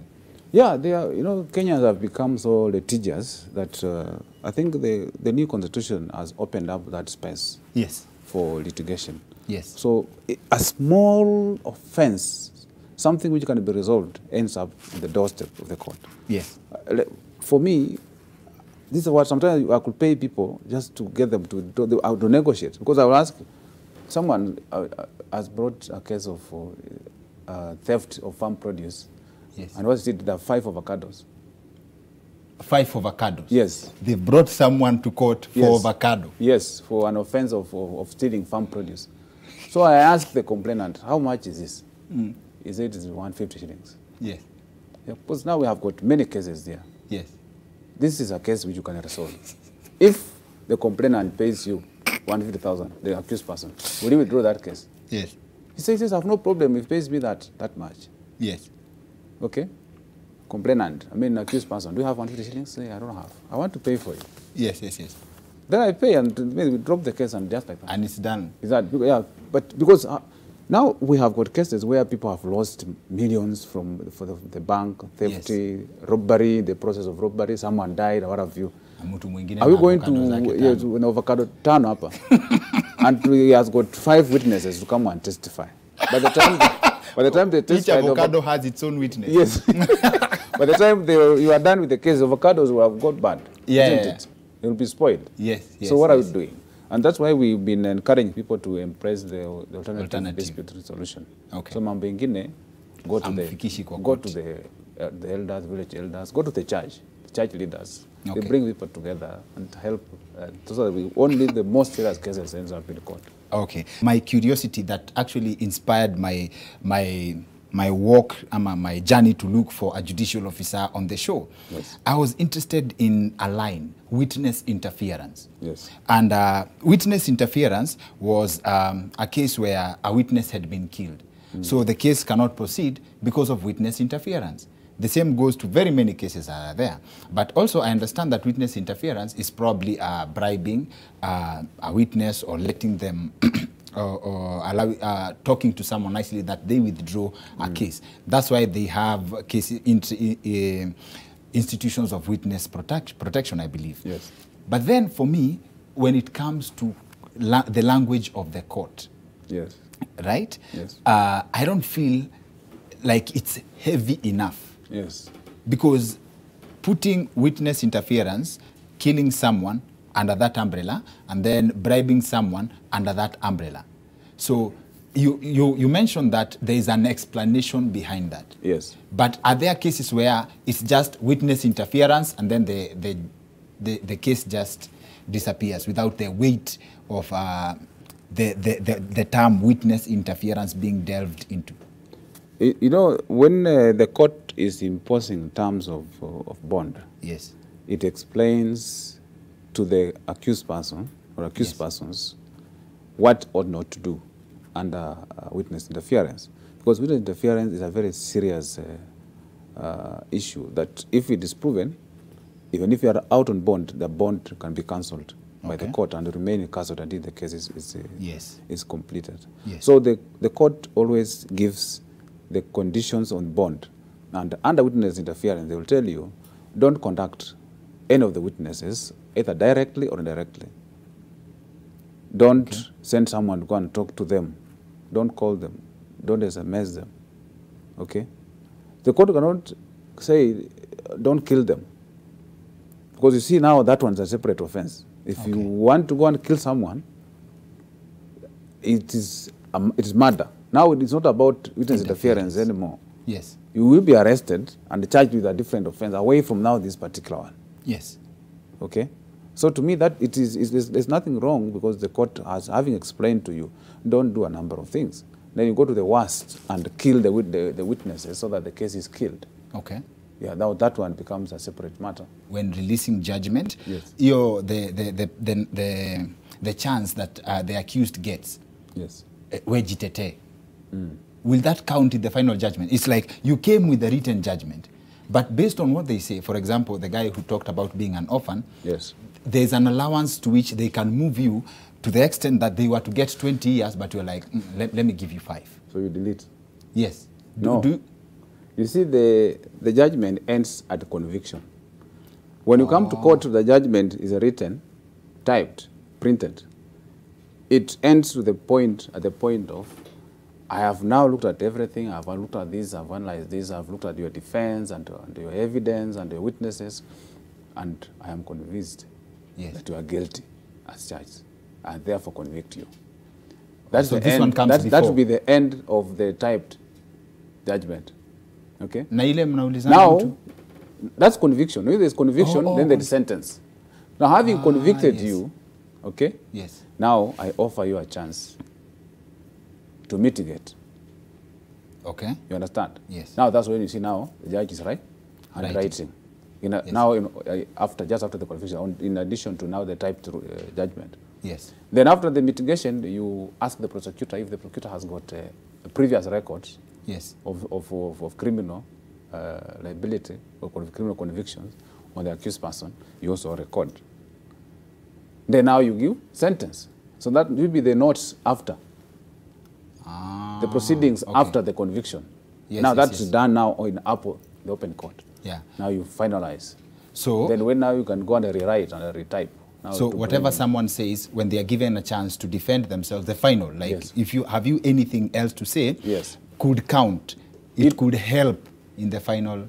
Yes, in most cases they do. Because in the mitigation, someone may say that I am pregnant in the mitigation. Yes. And the law is you cannot jail a woman who is pregnant. You cannot sentence that person to death. You understand? So now you revert to life imprisonment. And all this time, you didn't know that the person was pregnant, right? So mitigation offers a chance for the court to appreciate the status of the accused person. Yani, time constraints has only allowed me to ask half. I don't even think half of what I'd love to know. I don't even think. I wanted to discuss punishment, not punishment, jail conditions, the feeling of releasing someone, the power of a judge. Yani, I have so much that I don't even think I can go through now because I'm so tempted to continue.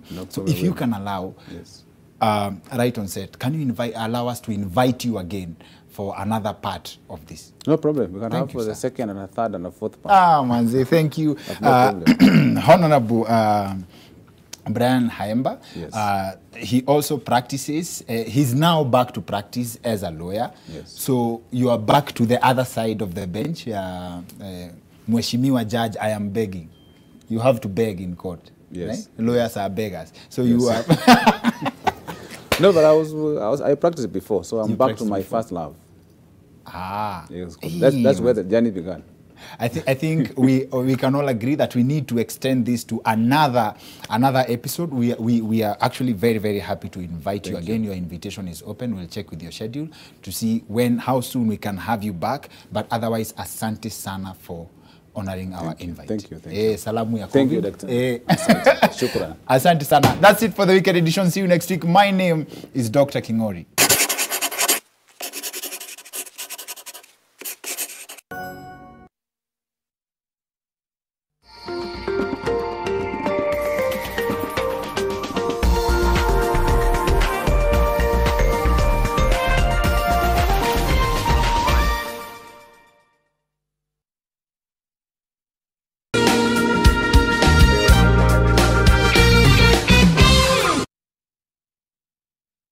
Presenting the new Harpic bathroom cleaner. Compared to ordinary detergents, its thick formulation gives you superior cleaning and kills 99.9% of germs and viruses all around the bathroom. Blue for the toilet and red for the bathroom. With the Stay Soft refill, saving money is as easy as snip, pour, mix with water and shake. Stay Soft refill. It's 2 liters of Stay Soft for up to 30% less. For a better tomorrow, don't forget to do the 1, 2, 3 with Colgate every night.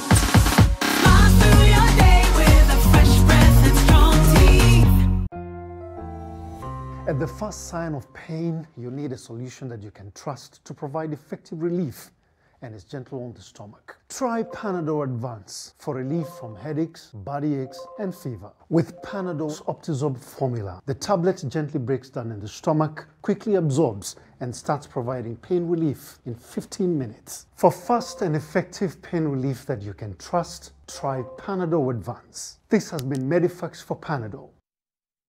Yangu akili amechanganya, amechanganya, hakuna tena siri, amechanganya, moyo umeugawanya, ya kumbe lipita kunusa, penzi amenipangusa, nalia. To get Subira by Ibra featuring Skill Bill, dial *812*799#. Skiza, La Nation. Make a date with us on Monday, 15th February, as Magical Kenya launches a new set of Magical Kenya signature experiences. We unveil a new face of authentic and unique experiences that represent Africa in one place. Catch the event on NTV, Monday from 7:30 p.m. and 10 p.m. Magical Kenya.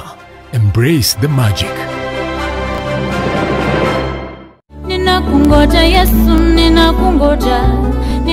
I was thinking today, I'm going to stick with the empty tomb, and I want to make a big deal out of that. And I know for most of us evangelical Christians, we are very familiar and very comfortable with the space of the cross and the death of Christ. But we don't think too much about the resurrection. And yet, if Christ had died and remained dead, there would be nothing for us to celebrate.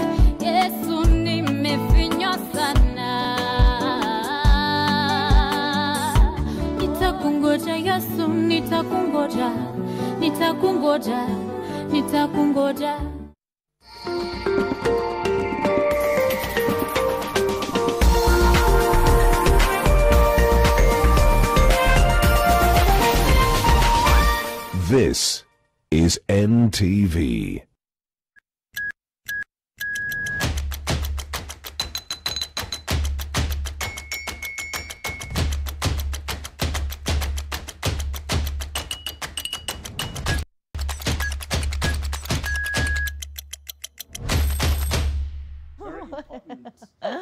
Welcome to TTTT. My name is Amina Abdi Rabah. I've got Cindy Ogana in studio. I've got Kwach, whose name, I don't think I know your full name, Kwach.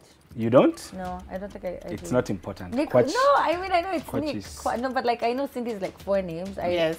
Oh, you do? How many names do you? Yeah, Yeah. Cindy and I go way back. Oh, yeah. I have some dirt on. I mean, I need to drink some wine before First I of unleash. all, yeah, Back from so the way that when could she was happen called tonight. Mishi. Yes. No one calls you Mishi anymore. They do. They do. And embarrass me. Do you have some embarrassing names? What are your embarrassing names? Oh gosh, I can't say it in public. Okay, Yes, fine. forever They're remember. terrible. They're No, that me, bad. fortunately, I don't. You have no Imagine names? throughout my life. Your grandmother never gave you a nickname? Just that her husband. Yeah? Nothing else. Oh, okay. Mm-hmm. Was that awkward for you as a child? Not because they don't explain why you are her husband. But somehow you always understand. Much later. Somehow you always Right? understand. My grandma used to call me Blue Band. What? Why? Cindy, imagine, it was a good time to just not say it. Why? Why? Did you? I was the oil a last lot? one for a really long while. So she used to say I was sweet like Blue Band. Of course, back in Shags, they never used to have Blue Band. So when we'd go and we'd give her Blue Band, she'd put it on her bread or whatever. She'd say you're sweet like Blue Band. So she called me Blue Band. Oh, that is so sweet. I think that's really cute. What's the explanation? Shout out Chiniliva for the name drop. Good evening, though, and welcome to the show that gets to talk about all of these stories that have been trending all week. How was your week? What stood out for you? Well, there's a lot that has been happening this week. Our governor has been still crying. Yeah. You know, and I don't know. This one got me mixed up because I don't know. I don't know if I should sympathize or this is just part of the drama. I don't know. When you say drama, you mean like publicity or him crying for Publicity. attention or okay? Publicity. You know, the guy went to court with a whole kit of sijui nini, amebeba daktari wake, personal doctor. The nurse was with that thing. I don't know what that thing was, but it was medical stuff. You know, and I was like, okay. I wish our leaders had shida za tumbo wakiwa kwa ofisi wasikule pesa zetu. I know, Cindy? because clearly it's the hunger. That's why they're just eating money. What about you? What stood out for you? Of course, I'm just like you, Amina. I love love. I was counting down to the weekend. What? It's What? Valentine's. I know, I'm that Really? cliche. You do not come off as a person who like celebrates Valentine's Day. I know, or- I look like the kind of person who say you love me, I'll say strong. You're like those people who are like, it's a poem, you're like, Ati- it's the moon and the stars and blah, blah, blah. You mean so much to me. And you're just like, lala bana, chofala. And by the way, Amina would like... So that plot, are we buying it or Are we not? buying it or not? Are we wasting my time? Quite. On Monday, we were waiting for ladies to tell us, Tio, on Sunday while you were there, Tio, babe, ever since I met you, my life has been never been the same. Oh, sijui nini, you've been the beat of my heart. The other guy is saying, babe, ningapi? Ningapi. I know, right? How much do you want? I love this but season. you do? I do. Right Okay. outside Nation, their stalls selling roses. It's just beautiful. But Cindy, It's a Cindy, I'm celebration looking. of something good. I don't know. Call me the less optimistic one, but no, it's just I don't get it. Seeing the number of posters that are out and the number of sales that are going on, I think I understand what this season is about, and it's the least about love. Anyway, that aside, to all of the single people who watch this show, okay, Kwach, I am not talking to you, trust me, this is just general. Anyway, but listen, to everyone who is single, there should not be any pressure. Like, there shouldn't be any pressure to feel like you have to be with someone or tolerate someone with their terrible behaviors just so that you can say you have someone this Valentine's Day. That said, though, I hope you do enjoy a fantastic weekend. So let's talk about some of the stories that were shocking this week, starting off with a 55-year-old man who beat up his mother demanding to know his father. A 55-year-old man who roughed up his 88-year-old mother and destroyed her handbag and phone for failure to show him his father has been charged with assault. John Kinuthia is accused of punching his mother on the ribs where he injured her before throwing her, you know, away her crutches, you know, and this is all happening in Riruta. People were the ones who were witnessing this. Why? I mean, I've heard of daddy issues, and I know people usually want to know whether if, you know, you don't know your mom or you don't know your dad, you want to investigate, you want to find out what happened. Why did you decide to throw me away? Or who are you and why didn't you want to get to know me? You know what I mean? But then she's 88. Yeah. Two things that caught my mind when I saw this story. Yeah. The first one is this life, Amina, inaweza kukufikisha mahali you're like, siwezi kuwa nateseka hivi na babangu ako mahali na pesa. Anaweza kuwa, my dad could be a millionaire somewhere, mimi nimekaa hapa, and you know at 55 you've realized there is not much that is going to change between now and that point when Mungu ataniita. You are literally at your anticlimax. So you're here, you're wondering, Allah, mzaya ako wapi? Two, there's something interesting I've always found, and I discuss it sometimes with my friends online, that these days there's a phenomenon that is coming up of, it happens especially with just ladies, where ladies want to raise children just themselves. Not out of a situation that the baby daddy ametoroka ama sijui nini nini. Someone just does not want the drama of marriage. So they just want to have a child, and then they raise their child on their own, and then that's it. And I always ask, isn't that selfish? No, it's not. Because how are you denying this child from the word go the benefit of having a father, even if this guy wanted to stay? Maybe having a father is not a benefit, because you're thinking that the father is sane. You're thinking that the father will add value. There are reasons why mothers do not disclose the identity of their father, because maybe it is harmful to the child. Maybe the father is a sex offender. Maybe he's an abuser. Maybe he's a murderer. That is not the kind of person you want around your child. So I understand that there are women who do it maliciously. There are those who do it for financial gain. But there are those who make a conscious decision and say, for the betterment of my child, for the well-being, let me not raise this child with the father. Because let me tell you, Kwach, father wounds are very hard to heal, especially in men. So I agree, Cindy. I think, Cindy, it's in both. It's in both genders, women and men. Yes. We've seen so many young girls talking about these daddy issues, and then we see men who are completely broken. Yes. Because their fathers were just not present. And you know, Amina, there's something, I agree with Cindy, what you're saying, that there are some times when the daddies are just out of the picture because they want to be out of the picture, or because they are not any addition to the lives of their children. But there are other times when the woman is the hindrance between the dad and the child. That's very true. A lot of times there are those ones too. Yes. And there was a whole documentary that was done about it, where dads are complaining. And if you go to baby daddies, they will tell you these things, where the woman wants the child to be part of her. Either you take me and my child, or you don't take nothing at all. You know, the other thing is, back in the day, we used to hear these stories of, you know, a woman trapped a guy. Saying she's pregnant when he's not ready to be, you know, a dad, or he's not financially stable, or he's not mentally ready. And I think that that's something that maybe worked at some point in life or in time. And in 2021, that just cannot be something that we're doing, because the people who gets to be affected is not that man that you're trying to trap. It's you and your child. And the then trauma that they grow up with is absolutely ridiculous just because you fell in love with this guy and you didn't want him to leave, so then you said that you're pregnant, or you then, you know, ended up trapping him saying that you've taken that, you know, P2, you're using a contraceptive, and then you're not. You're just affecting yourself and the child. It's very expensive to raise a child. It is. And it's a permanent, it's a permanent change.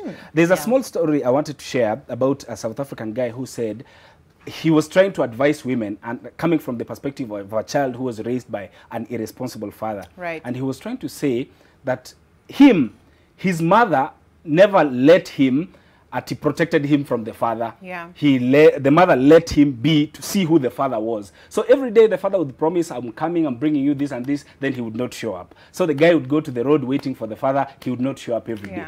So when he was raised and he became who he is today, he says that he saw for himself what his father was. And he's very lucky that he turned out the right way. There are other boys who would take it the wrong way and now have what is called self-loathing and think, my dad is not coming because the problem is me. And then you find men, you know, drinking alcohol from a very early age, getting into substance abuse, getting into really horrible relationships. And you're asking yourself, what is wrong? But it is just because they've never really had that masculinity. So in the case of the topic of discussion today, there are two facets. Number one, he was beating the mom to find out who the father is. But number two, he was telling the mom, give me a share of the rentals, please.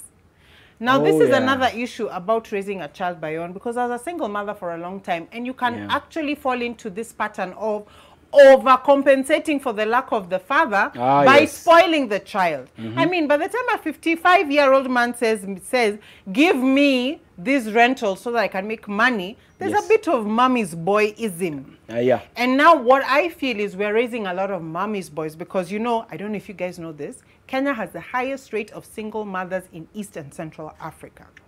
So we are raising, there's so many women who are raising children by themselves. Now imagine the ones who are raising sons, not impacting any kind of masculinity on them, calling them bad baba, boy, toto, you know, until daddy, until they're 30, pampering them. Okay, we have to take a short break. I mean, I just wanted to throw two things quickly. Cindy actually did eat into that time, but when we get back, you can, you know, you can have your say. And then, you know, moving on from moms, Cindy, that then, you know, as girlfriends and as wives, you then meet a guy who is broken and hurt and traumatized, and then you end up praising him as well, feeling like, you know, it's up to you to make him whole again. You want to be there for him. You don't want to let him down. You want to heal him. Thank you. Damaged men. They become your responsibility. The hashtag is TTTT at the Trend Live. What are your thoughts? We have more stories coming up right after the break, right here on the show. Don't go.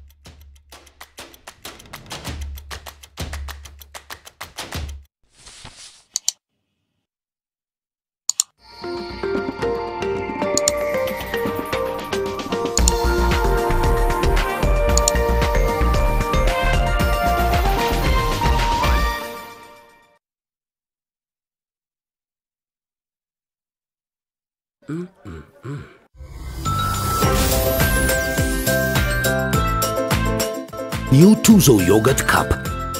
Size yako, bei yako. Makeup is a passion for me. I love beauty. Nililearn skill ya makeup na watch tutorials kama YouTube na Instagram. Alafu nikaanza practice na mabeshte wangu, and with time I would take pictures of them and the page would grow. Now people started DMing me and asking me how much do I charge. So that's how I started my business. That's where I get most of my clients, like 70%. Mi hutumia 1 GB giga bundles ya mobile data statement imenichanua kujua vile kila app inatumia bundles zangu. So now I'm able to channel my bundles on the apps I need the most. Dial *544# and select 8 for bundle management to get your data statement, and you'll get free 200 MBs for first-time access. Oya ni aje, mino jonte fresh. Jumi transform ordinary za mtush zenye ziuka na hii harufu ya bail into the freshest igi koshi yote. Siri ni hii Ariel mpya ya pink. So clean, so fresh. Ma customer unaisana na hii story. Ninatumia Ariel touch of down mpya tu.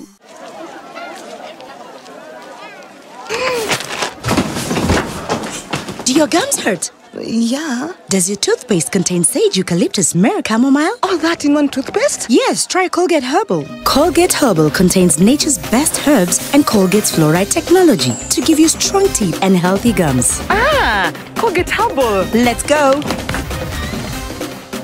Colgate Herbal for strong teeth and healthy gums naturally. From your first day at school to you captaining your soccer team, no matter how old you are, you'll always be my baby. That's why I trust Dettol to clean, protect, and keep you refreshed every day. I still can't believe how quickly you've grown. Dettol, tested effective against COVID-19. Maji mdosi wangu ametupa simu yangu ndani ya maji. Mdosi wako kwa sawa. Venye Nkirota ameniambia ajui na akimpigia simu ashiki. Hi, guy, what the?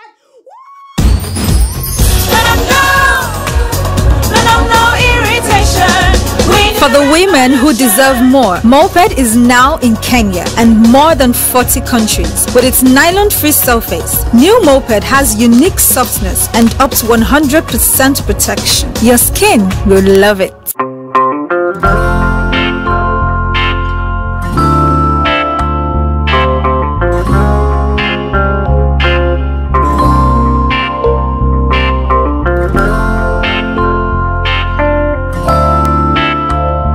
Breaking news from Molfix. Let's see what they're developing right now.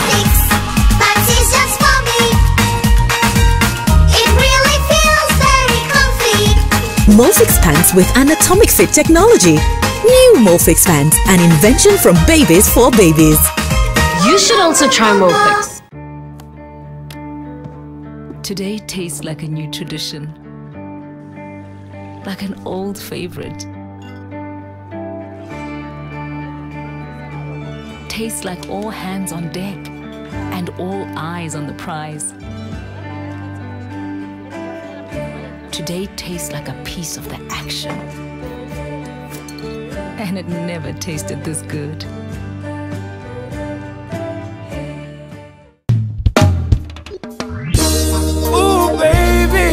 Who said Rastaman ain't romantic, man. Rastaman sisi pia ni wa romantic sana. That's why this coming Saturday is all about the lovers rock. Mazengo mazote unajua za kilava, yani za mapenzi. But remember, we'll be holding a special edition just for you, only on NTV Jam Down. Valentine's edition. DJ Malosa and Miss Katiwa Most Price Entertainment. NTV Jam Down. Let's do this Saturday. Girl, I wanna be more than a friend to you. Gift your loved one a plot of value-added land at the Garden of Joy and get an instant 14K cash voucher for a 500K plus deposit. Call us today on 0790 300 300.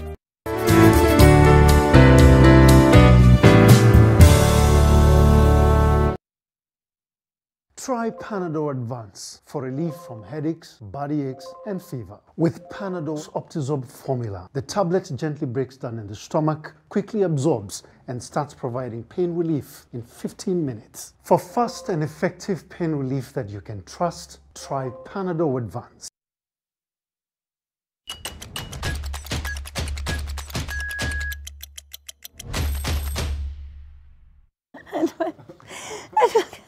And welcome.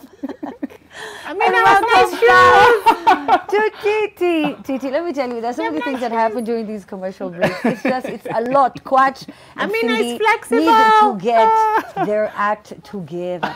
Did you guys see the story about these guys who were selling fake kits?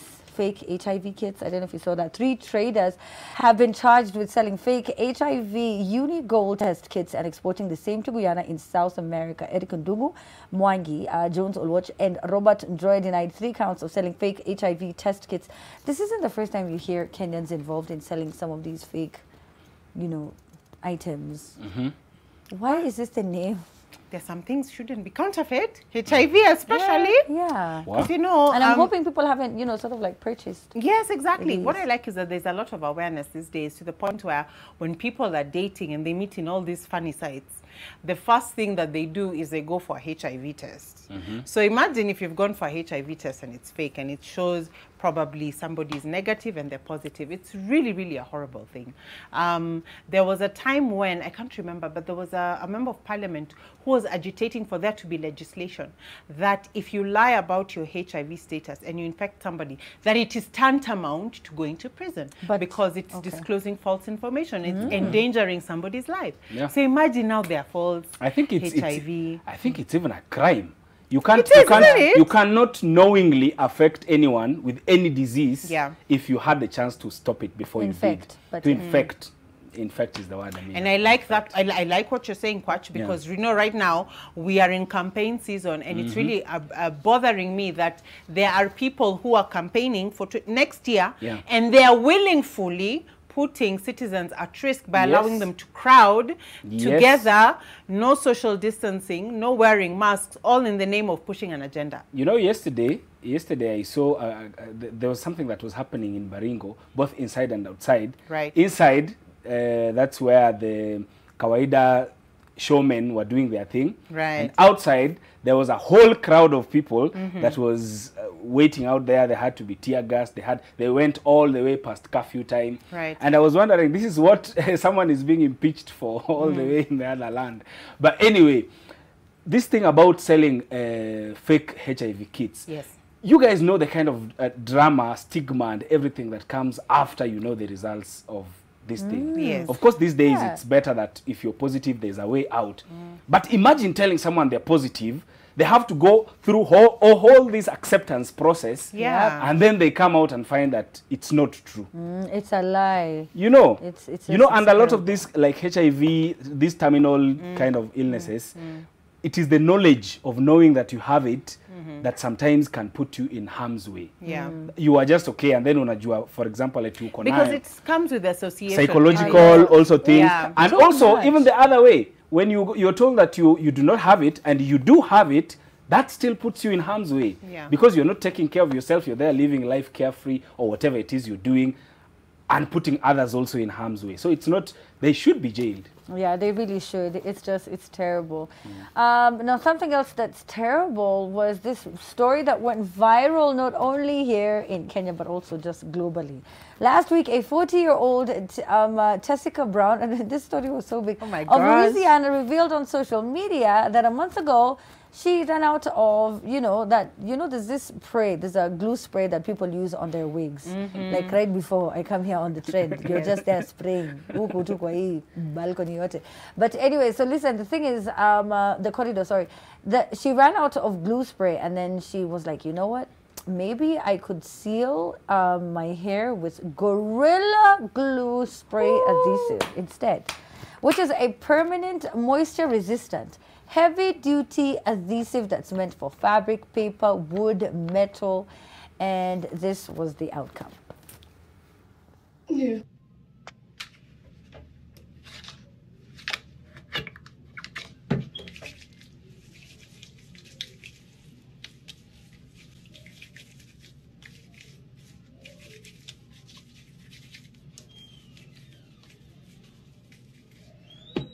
What? Look.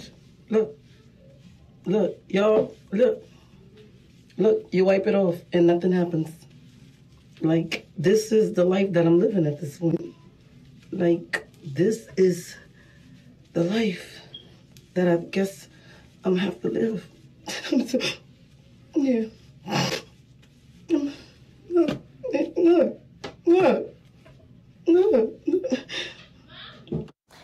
Now, on one hand, you want to feel sorry for her. You're like, oh man, I feel so bad. I can't believe that's the life she's been living.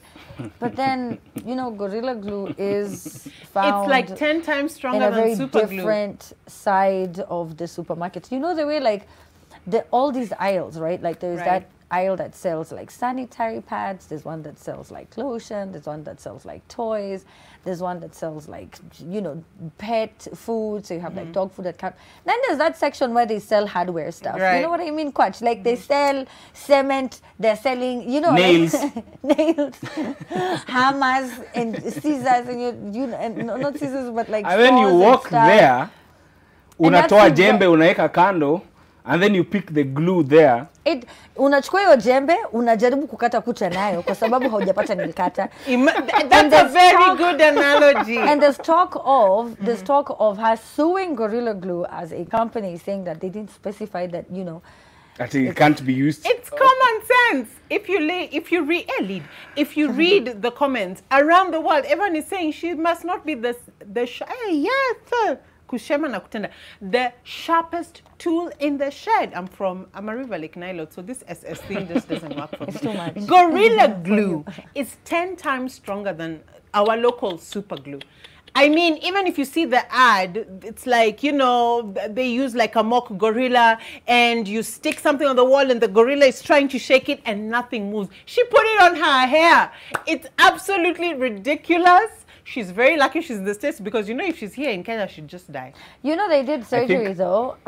They performed surgery. The doctor, it was about $12,000. He did it for free. Right. And she still has hair. I think she's very fortunate and very lucky. You know, I think... But the good thing was, I think the only good thing was that, you know, the hair looked neat the whole time as she was because she glued it to her I think scalp. there is I'm trying to find a positive in this story, and in my head the first thing that came to my head, I'm like, Americans, what is wrong with you guys?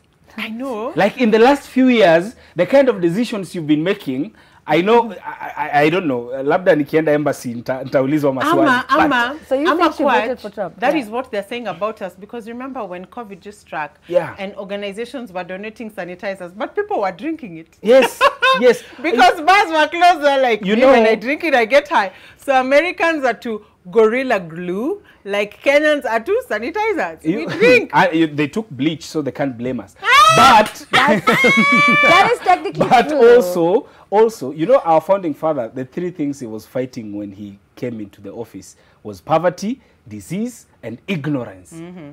Ignorance equals to death. All these things, if you have them, like your poverty, disease, and ignorance, they are equal to death. There is no crossway about it. She's very lucky. Yeah. Kwanza, the courage Very she had lucky. of coming to the public and telling us, oh, inywele, sijui nini, nini.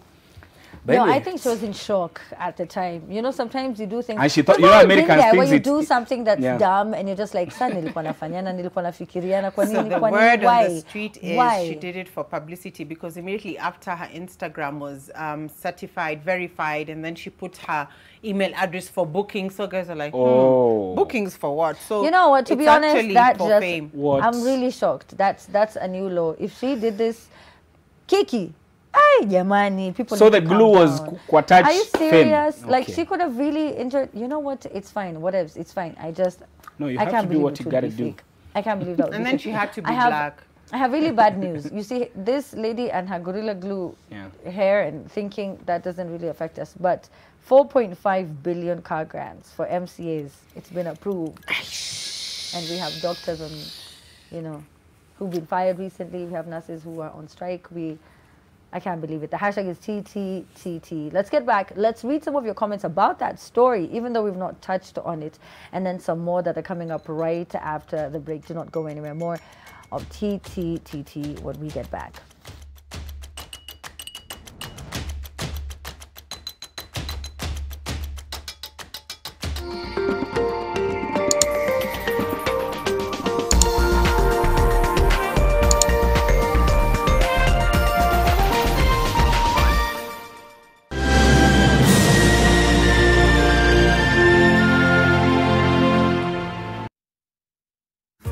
Miaka 20 safari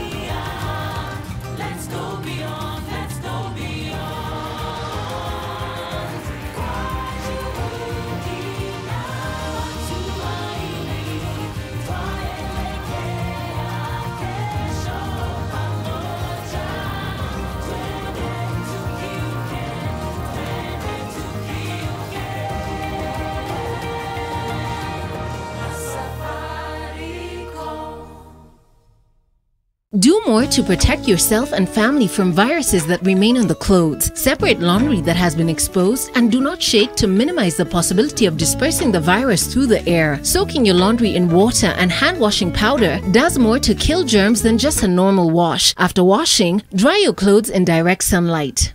They say we do the expected. We say we're more than you expect. Sunlight, more than you expect.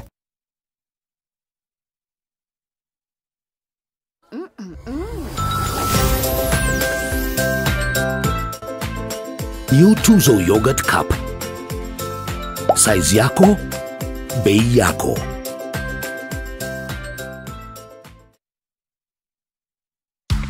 Sasa, mimi ni Zuri from Safaricom na niko hapa kukuchanua. Jichanue na data statement kujua vile kila MB ya bundle yako imetumika. Dial *544# and select 8 for data statement. The first time you access your data statement, una get 200 MBs completely free.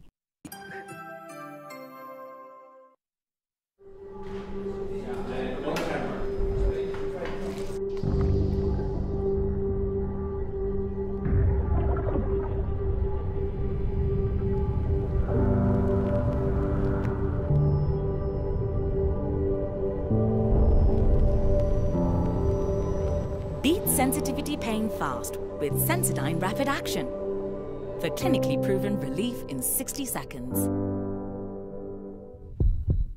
I have to admit, I didn't like Sukuma Wiki when I was growing up, but now I've created a way to make Sukuma Wiki tastier and meatier. I simply add 2 Royco beef cubes and the end result is a rich, meaty flavor. And today, I have brought along my harshest food critics for a taste test. My kids.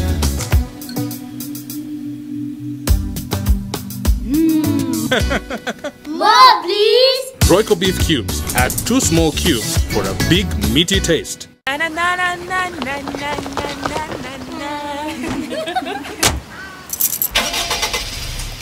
I open my eyes, I see beauty you can't believe. Oh, mama, no place I'd rather be. Kenya.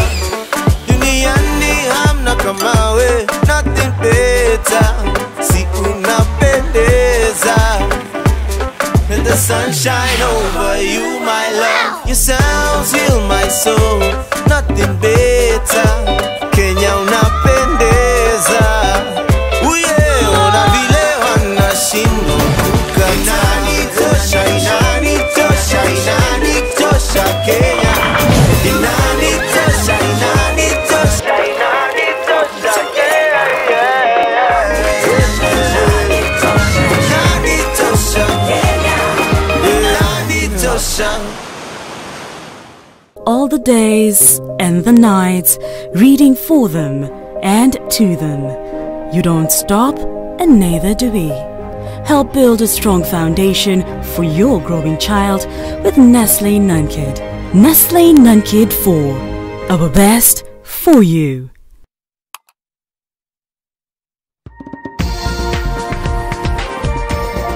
This is NTV.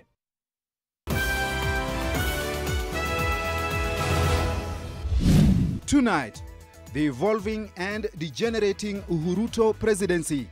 President Kenyatta now goes for the jugular. Unajua serikali ngapi Kenya hii?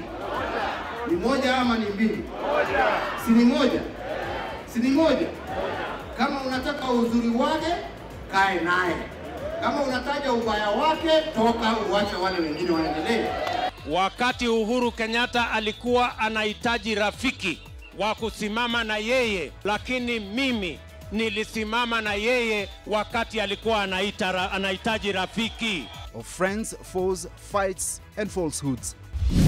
Also tonight, jitters over the actual date of COVID vaccine rollout in Kenya. COVID-19 vaccination program is still in course. It is still divided in 3 phases, as we had earlier informed you, and nothing has changed. We tell you of Kenya Airways vaccine delivery plans. And death and sorrow born of impunity. More bloodshed on the roads. Bibi yake akanipigia, akaniita mam, tumepata ajali na John ameraliwa na gari. Inamaanisha ilibeba watu 14 badala ya watu 8. 9 dead in Nakuru and another 2 in Kericho. Plus, they say he sunk Kenyans into the Jubilee government troubles. Ni mjinga tu. Yule mtu mjinga tu anaweza jishikanisha mashida yake na Ben Gidai. Not so much love there, but the day of lovers is coming and some love to hate it. It's Friday, so we keep up with the interwebs.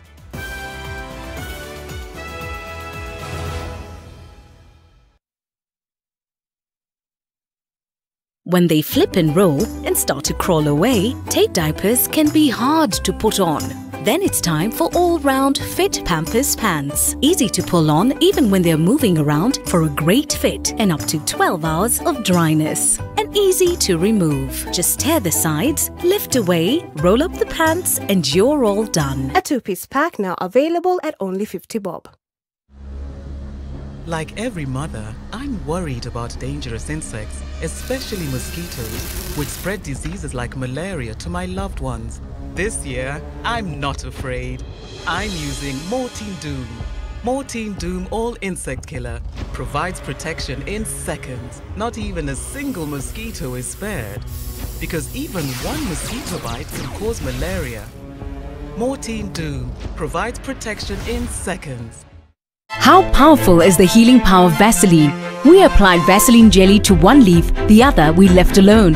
After just a few days, the difference is visible. Nothing locks in moisture better to keep skin restored. That's the healing power of Vaseline. Ukiambiwa 1 plus 2, 10 marks. Huwezi andika 3. Hebu fanya ujinga, uvae jeans, t-shirt na kofia. Uingie kwa gari, makanga akuitishe fare, umwambie nitakupea tukishuka. Unasikianga? Dondoa moja dere. Let GMC Place Kitengela be your choice to bloom in love. With a few slots available, call us today on 0701 560 560.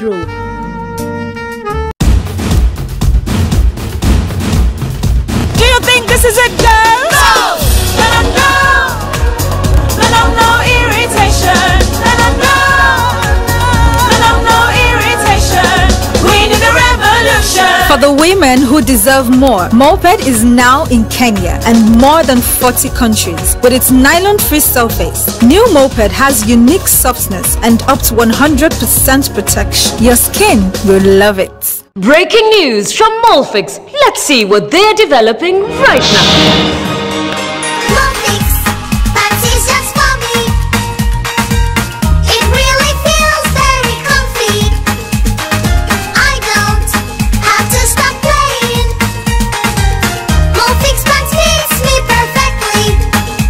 Invention from Molfix just for your baby. Molfix pants with anatomic fit technology. New Molfix pants, an invention from babies for babies.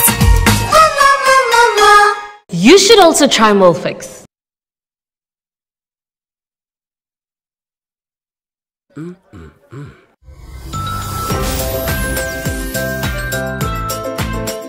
New Tuzo Yogurt Cup. Size yako, bei yako.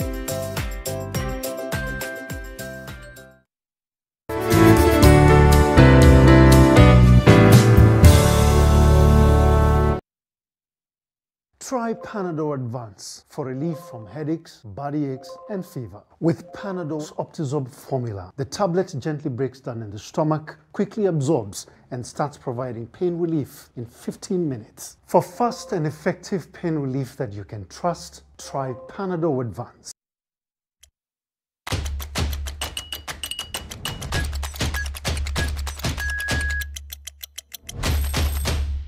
Okay. And welcome back to TTTT. Starting off, did you guys see the Bahati picture? He looked cute though. He looked cute. He looked yes, you know, cuter like, than I do in makeup. Hey, I Bahati. think, you know, they have their own quirky way of loving each other, and it works for them. Yes, Yeah, kila nyani na stare zake. I'll tell you, as long as it's true, kila nyani na stare zake, miss me with it. What is that you're doing? It's because but just because you don't look cute in makeup. No. I mean, there's a test I know, but I get you have too much testosterone. Guys should demystify men putting on makeup. It doesn't mean that you're gay. It is demasculization and feminization of men. It's 2021. What is this thing about if a man wears makeup? Other men are out here wanavaa nguo za wasichana. Drag. They want to look funny. They want to look. What is this? We'll continue that story on the Trend podcast. I was told we should that airs nowhere at no time. I was told we should start a podcast where we are uncensored, where we can bring on Anita, Butita. You know what I mean? It will be fire. It will be mambo moro. Shout out to Anita who trends every other week. Hey, Anita. Hey, Anita. Hey, girl. It's so shocking when you do this as a job, when this is your career and you read stories about your life and you're like, wait, that happened in my life? Because I never saw it happen. But anyway, something that did take place this week that is happening in our lives, the Salaries and Remuneration Commission has approved the 4.5 billion Kenya shillings car grants for MCAs and their speakers, paving way for its implementation. Now, this comes after an uproar over the doctor's salary and remuneration. Has this got to do with the BBI referendum? I don't know. As you tweet us at the Trend Live, we're going to try and read some comments before the end of the show. Cindy. Let me start. There's a tweet that's coming that just, I reiterate what the tweet says. Alexander Sandy Tuva says, car grants to MCAs when our healthcare system is on its deathbed. It's like going to the hospital with kidney failure, but the doctor insists on treating you for dandruff. But see ni life. Now he's saying, but see ni life, like ni life. It's really, really unfair. You know, I'm very passionate about health because I am in the health sphere. I know the allocation of the budget for health. Right now, we're even agitating NHIF to give more rebates for treatment, and we're being told there's no money. But here, by the way, what guys need to understand and why the people are infuriated, it was a loan. They were meant to pay back. Yes. But now they were agitating for the loan to be given a grant. Wouldn't it be nice, Kwach, for all your sweat, Amina, to walk up and say, you know what, for serving people, convert this loan into HELB, Higher Education Loans Board. You know, you gave me money for education, I've not found a job, convert the HELB into a grant. Give me that money, I start a business. I mean, if it does not cut across everybody, why are they so special that they get grants? That means it's tax-free. That means they're not paying it back. Guess who's going to pay for it? We are. Cindy, and you've seen how much money we've now borrowed. I don't know. I feel sorry guys, for I think the younger generations because I don't know what kind of they're just going to inherit debt. What are they going to be looking at? Quite real quick before we go to the next story. Yeah, I think we should look at it from a solution point of view. I think I now support BBI. Let us increase the positions that are in government in this country. Let them become 47 million so that all of us are in government. If that's the only way we are going to get paid. That's the only way, yes. If that's the only way all Kenyans are going to get... Let's all be civil servants. All of us get a piece of the cake. Let all of us be politicians. Tuingie huko sisi wote, kila mtu akue MCA or governor or whatever it is. Hata kama wewe ni chief, you become an elected member of your society. We all get paid. Because otherwise, and you know what's funny is how they want to detach it from the BBI drama. Actually, they want to say it has nothing. This was already going on before. WhatsApp group. You know, Kenya, it's always about the juxtaposition. Right. While this is going on, we are being told schools are sijui nini bado zinakosa, sijui nini CBC can't go on because classrooms can't be built, or because healthcare can't be built, nurses are still on strike, security, blah, blah, blah. Right. And on the other end, tuko na pesa ya car grant. Grant. How? 4.5 billion. It doesn't make any sense. Meanwhile, youth is wanapata wheelbarrow. But anyway, let's continue. Now, Suna East MP Junet Mohammed has publicly apologized to persons living with albinism in the wake of his controversial comments this past Saturday. But he stopped short of saying sorry to nominated Senator Isaac Mwaura, whom his comments were directed, and he angered a section of Kenyans, of course, on social media after talking ill of his albinism, of Mwaura's albinism. We have a clip of that. Please, let's take a look and then we can talk. Siku hizi tena nimeona natembea hata na mtu mwingine ambaye mimi nilikuwa nafikiri ni mlemavu. Kumbe yeye ni mzungu ambaye sasa tunataka katiba ibadilishwe, wazungu yote wakuwe kama walemavu. Huyu mtu anaitwa Isaac Mwaura. Mimi nilikuwa nafikiri yeye ni mlemavu ambaye inafaa saidiwe. Kumbe yeye ni mtu ambaye ni mzungu ambaye ni nyeupe tu. Is it ignorance? Is it illiteracy? I can't tell. It's so politically incorrect. You know, maybe I divide this thing into two things. First of all, of course, it was very silly for Junet to say what he said. No one should say that anywhere. But also, there's the political angle of it, where now Isaac Mwaura also and his team brings in the disabled people and parades them for his defense, while we know Ata yeye as a person, as a politician, wachana na him, of course, going to those regions of disability, that's just disgusting for Junet to go that low. But also for the other person who's being attacked to now use this for political mileage is also just as bad. Okay, I do agree, but to some extent, see, you cannot sort of like question how he reacts to how you made him feel. You know what I mean? It reminds me of that member of parliament who said... I think you can. If you know why he's doing it, and this is politics, anything you can cling on, you could. Okay, first of all, yes, it is politics. And you did that to shame, humiliate, and embarrass me. Yes. So if I use it and it's, you know, it's an advantage to my end, then you can't blame me. That's what I'm saying. It's dirty on both sides. It is, okay, you know what, it's I hear dirty, but real you quick, see, Cindy. it actually borderlines. It can... Right now, this is offensive, yeah? But the problem is if we allow this to go on, then we'll also condone hate speech. I remember back in the day, there was a member of parliament who said, "Our Masai, ukiona wekata..." Was it Masai? Masai, yes. Ukiona wekataya. Then there was, nilisema weka taya gari enda, then it was Masai. You see, so we have to be very careful about what we say, especially in these people with disability, and when it deals with politicians, because if we allow them to discriminate against people with disability to hurt somebody else, then they will use hate speech, you know, instigate violence, and then later on they'll say, oh, you know, ni Masai, nilisema weka taya watu waende. So it's a thin line. It is. And these people, there is nowhere they want to go for political mileage. Yeah, that's true. There's no level of limit that they will not stoop to gain that political mileage. Thank you so much, Cindy. Thank you so much, Quach. Catch you at 10 p.m. on The Trend. I know we have a wonderful Valentine's edition of The Trend lined up for you. Find out who we've got on the show at that time. Time now for the news. My name is Amina Abdirabah. Have yourself a wonderful evening.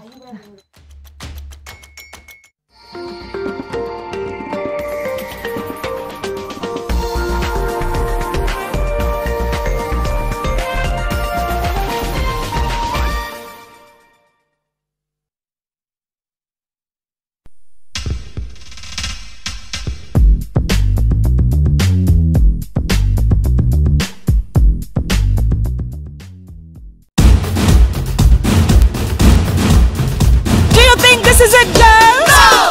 Let them know! Let them know irritation! Let them know! Let them know irritation!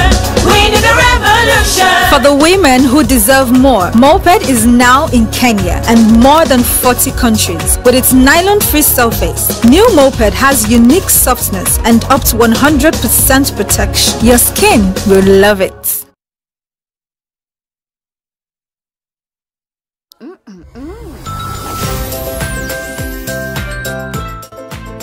New Tuzo Yogurt Cup. Size yako, bei yako.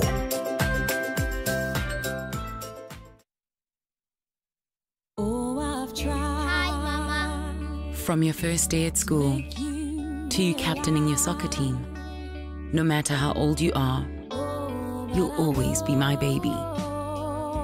That's why I trust Dettol to clean, protect, and keep you refreshed every day. I still can't believe how quickly you've grown. Dettol, tested effective against COVID-19.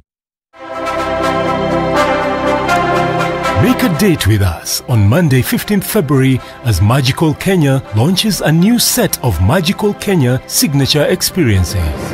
We unveil a new face of authentic and unique experiences that represent Africa in one place. Catch the event on NTV, Monday from 7:30 p.m. and 10 p.m. Magical Kenya. Embrace the magic.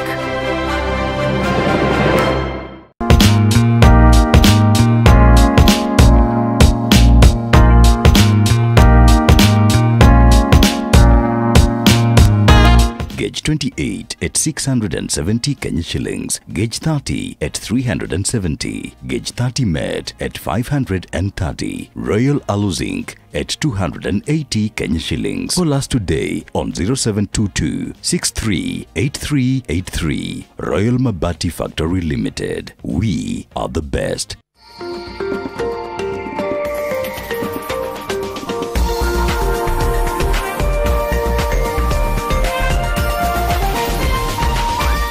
This is NTV.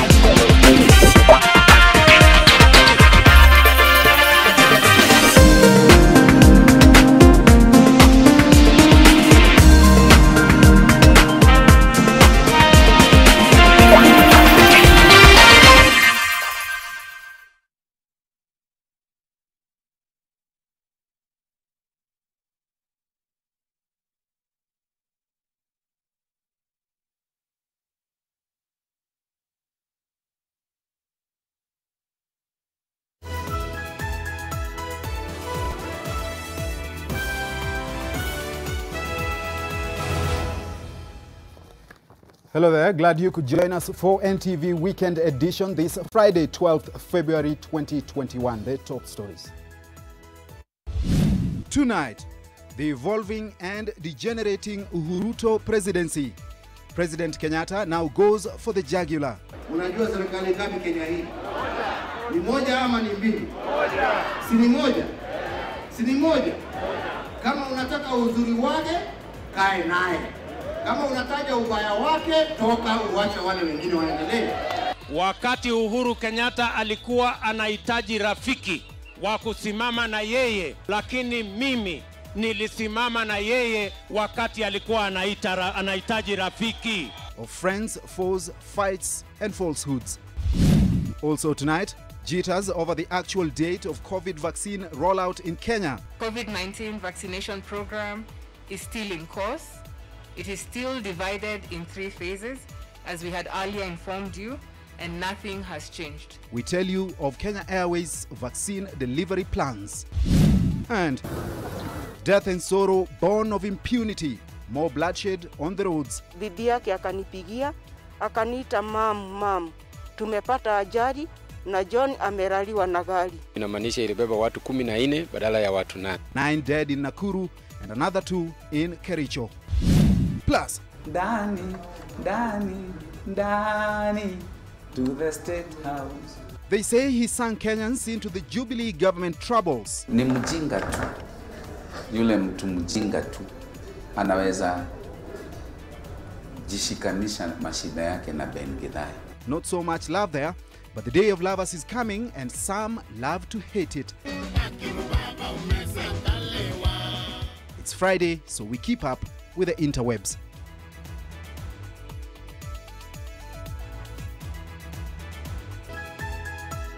This is Weekend Edition with Edmund Nyabola. Welcome to our broadcast tonight. Our sign language interpreter is Flora Atieno. And to our top story. The growing rift between President Uhuru Kenyatta and his deputy William Ruto has now taken another shift, with President Kenyatta calling on Ruto to resign from government instead of criticizing from within. The DP on his part opted to take a different tone as he spoke just hours after the president's lash out, reminding him of the support in the past. Vincent Uduor, Hangmo. What began with subtle and mild jabs at one another between President Uhuru Kenyatta and his deputy William Ruto has now gone bare knuckle. A president hoping to rally his administration behind his agenda, but with a deputy popularizing his 2022 presidential ambitions.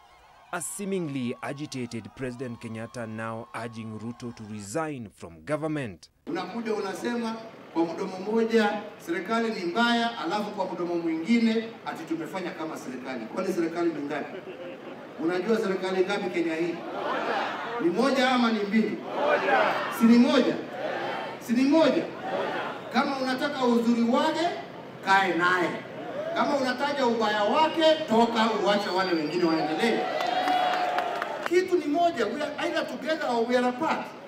But you cannot come and take credit and then at the same time insult those you are together with. Gone are the days when a president will sack his deputy, the 2010 constitution heralding a joint presidency comprising the head of state and his deputy elected as a unit, meaning only way Ruto is out is by resigning. Lakini huwezi kuja na mdomo moja unasema hii, mdomo mwingine unasema matusi ya wale ambao mko ndani yao na mmesema kunafanya na wao. Ama ni namna gani wenzangu? Kwa heshima sio? Tuheshimiane jameni. Lakini ukikuja kila saa ni kupiganisha, kugonganisha, unasaidia ni nani? Kwa sababu wanataka kudati ati uwezo wako, ujuaji wako ni vile mdomo yako inatoa matusi. Deputy President Ruto has steered off direct confrontation with his boss, but is now seemingly taking cue.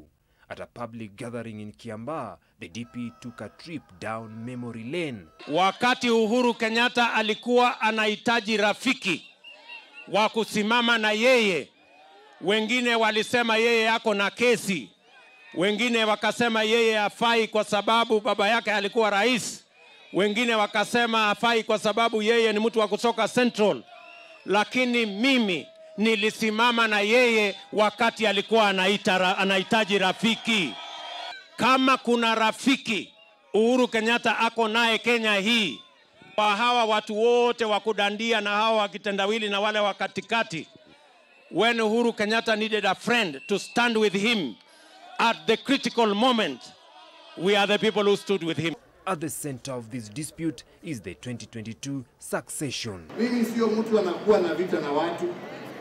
Mimi haja yangu ni kuona maendeleo, ni kuona wananchi wakifaidika kulingana na ile kodi ambao wanatoa. Vincent Odur, NTV. Away from politics, and the Ministry of Health insists COVID-19 vaccine rollout plans are still on course, contrary to reports that there may be delays in supplies. Chief Administrative Secretary Masi Mwangangi says partnerships with international and local organizations will deliver some 24 million doses beginning end of the month. Fellow Kenyans, to give you comfort, the COVID-19 vaccination program is still in course. It is still divided in 3 phases, as we had earlier informed you, and nothing has changed. And so to remind you, in phase 1, we have prioritized 1.25 million people between the end of February, when we expect to have received the first vaccine consignment in the country, and June 2021, when it is expected that global vaccine stocks will be limited. Now, as the Ministry of Health maintains that the rollout of COVID-19 vaccine remains on course, national airline Kenya Airways says it is not only willing but able to facilitate transportation of the vaccines across the wider African continent. The national carrier is banking on decades of flying flowers to Europe under similar conditions. Olive Barros has more. Months after Kenya Airways began repurposing its passenger aircraft for cargo business in the wake of muted air travel, the cash-strapped airline now plans to pivot its position for the transportation of COVID-19 vaccines into the continent. In an effort to turn the lemons dealt by the coronavirus into lemonade, Kenya Airways is working to leverage its footprint in the cargo business, having hauled a total of 68,264 tons in 2019. The management at Kenya Airways views the experience in horticulture export as particularly pivotal, given the sophisticated cold chain infrastructure and protocols it has in place to maintain the high standards of freshness demanded. The facility has a capacity to handle about 300 tons of pharma at a go. 300 tons is equivalent to 3 Boeing 747 freighters. The airline pointing out that every single day, Kenya's roses and carnations are hand-packed, travel 100 kilometers aboard refrigerated trucks to Nairobi, where they're then loaded onto planes bound for Europe. The whole way, the cargo handlers boast, the cold chain is tracked and remains unbroken at between 2 and 8 degrees Celsius, the ideal temperatures for shipping the Sinopharm, AstraZeneca and Johnson & Johnson vaccines. KQ is 100% ready to offer the Kenyan government and many other African governments very robust solutions in the movement of the COVID-19 vaccines. But it's not going to be as easy as a stroll through the park for the airline, which bills itself as the gateway to Africa, given its network. The Pride of Africa is up against the New Spirit of Africa, a formidable Ethiopian Airlines, which has already begun shipping vaccines across the continent with a consignment from China for Chad. But Kenya Airways, which last week showcased a B787 Dreamliner repurposed from a passenger to a cargo aircraft, has set its course as it seeks to navigate the new normal, whatever headwinds it may encounter. Olive Burrows, NTV. Now, some 260 individuals have tested positive for COVID-19, detected from 5,873 samples tested in the last 24 hours. The national caseload now stands at 102,613 from slightly over 1.2 million tests done since March 2020. 141 of the new patients are male and 119 are female. Nairobi County has the highest single-day infections at 131. Baringo County has 50, Uasin Gishu 10, Machakos 9 and 8 each in Mombasa, Kericho and Kiambu counties. The National Emergency Response Committee says 83 individuals have recovered across various facilities and home-based isolation, and raising the total recovery tally to 84,873. There are no reported deaths from the disease today. And a management row within the Kenya National Union of Nurses is threatening the operations of the vocal trade union. KNUN leaders are now demanding free and fair elections to pick a new office as relations with Secretary General Seth Panyako continue to soar. Panyako has reportedly gone missing days after a professional gaffe, as Anita Nkongi now tells us. You are a persona non grata. Non grata. This clip, that we cannot show in its entirety due to breach of patient-doctor privilege, would be the straw that broke the camel's back. The Kenya National Union of Nurses Secretary General Seth Panyako sharing in public medical records of a patient. Union members have distanced themselves from the remarks and are now calling for streamlining of operations. Our members are out there in their homes, not sure of whether they'll secure their jobs tomorrow because of a strike notice that was issued by the Secretary General of our union, Mr. Seth Panyako.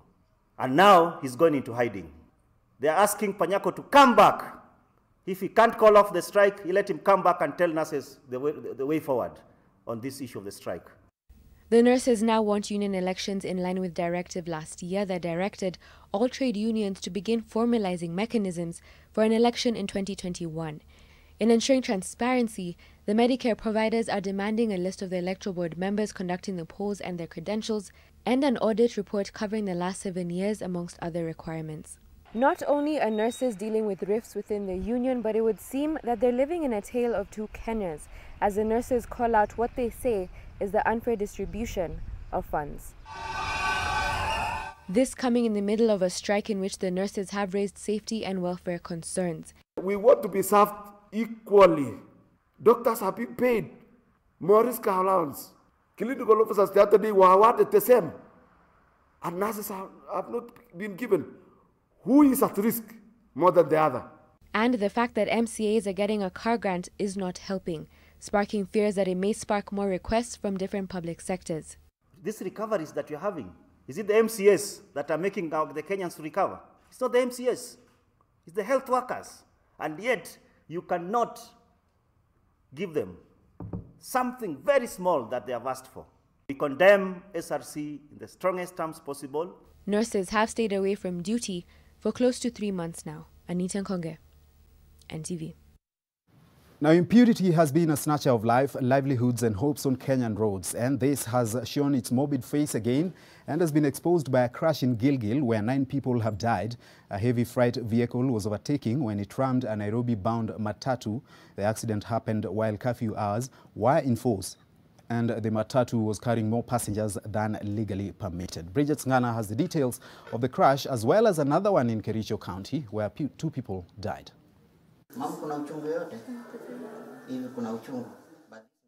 When Mercy Washuka counts her blessings, being alive features high in the list with a deeper sense than ever before. She was traveling to Nairobi with her husband and their son when the vehicle they were in rammed into an oncoming lorry at Gilgil just a few minutes to 5 a.m. Friday morning. Washuka says they had been on the road from 2 a.m. Tukafika Njoro tukabadilishwa gari. Sasa ndio tulikuja hadi hapa. Mimi sikumbuki chenye kili happen. Nairobi nilikuwa naenda kusalimia mzazi. At the Gilgil Sub-County Hospital morgue, the gatherings of sorrow were increasing, the heaviness tangible. Mercy's mother-in-law is here with her grandson. Mercy last spoke with her husband's mother just before she passed out. Kijana wangu tuliongea naye jana, akaniambia anataka kwenda Nairobi kumuona babake juu alikuwa mgonjwa. Akanielezea wataenda na familia yake na watakaa kule Nairobi ili washerekee pamoja na babake. Na akaniambia watatoka saidi za kwetu na gari za Mau wakielekea Nairobi na watatoka saa 8. Na hivyo ndivyo walifanya, lakini wakati niliamka hivi nikafikiria kumuongelesha, kulikuwa saa 10 na dakika 22. Nikafikiri nikose kumuongelesha juu masaa imeenda na sasa wako kwa gari.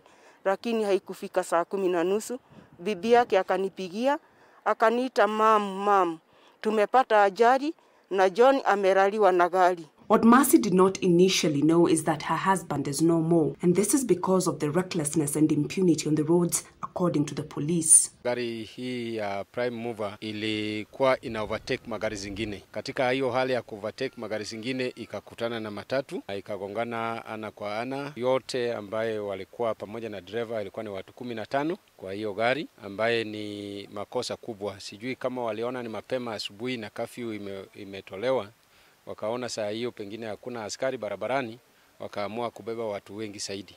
Kwa sababu inamaanisha ilibeba watu 14 badala ya watu 8. And we are encouraging people not to go against the COVID-19 regulations.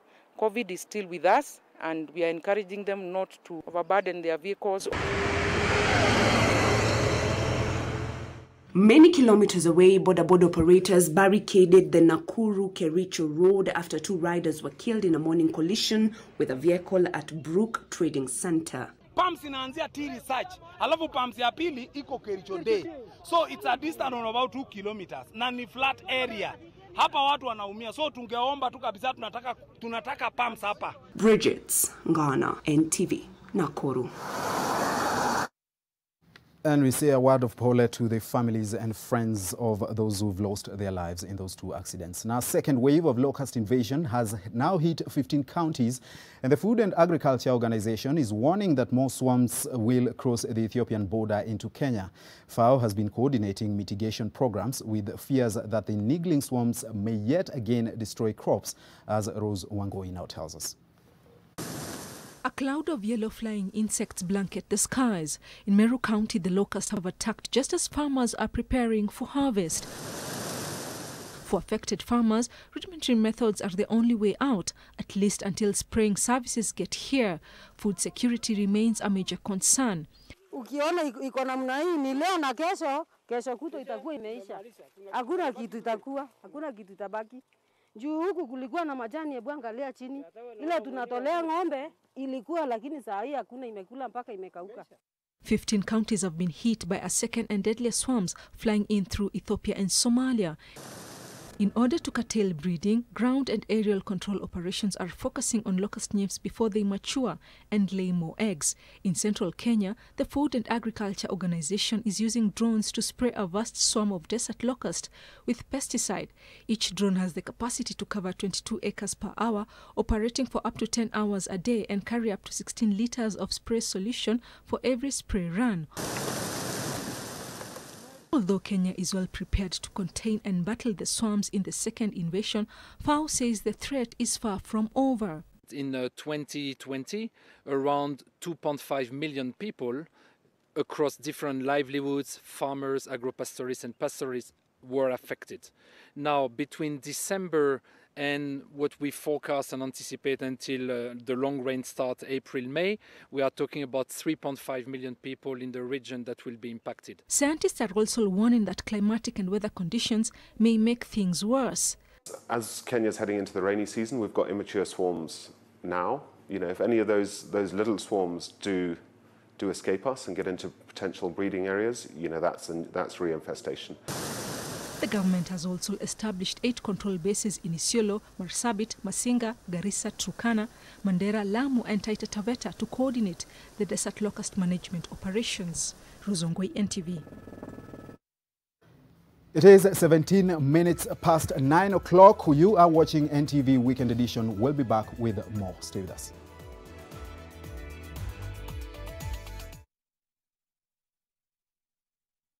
For a better tomorrow, don't forget to do the 1, 2, 3 with Colgate every night.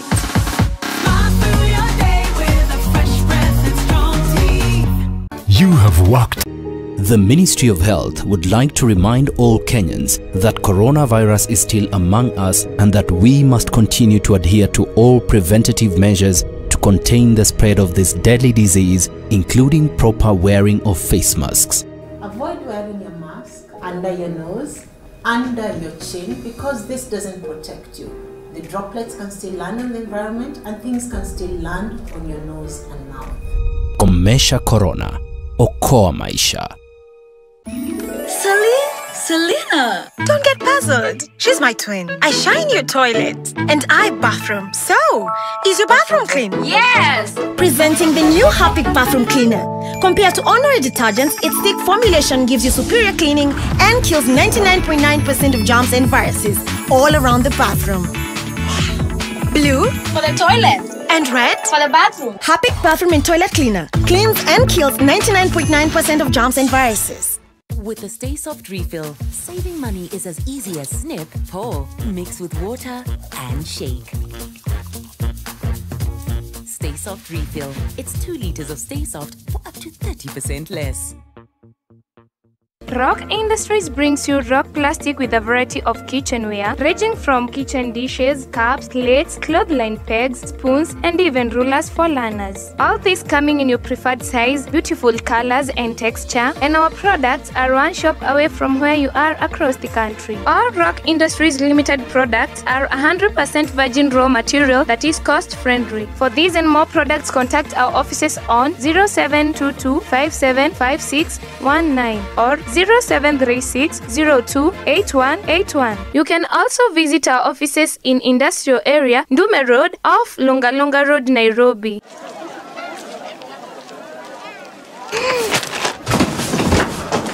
Do your gums hurt? Yeah. Does your toothpaste contain sage, eucalyptus, myrrh, chamomile? All that in one toothpaste? Yes, try Colgate Herbal. Colgate Herbal contains nature's best herbs and Colgate's fluoride technology to give you strong teeth and healthy gums. Ah, Colgate Herbal. Let's go. Colgate Herbal for strong teeth and healthy gums naturally.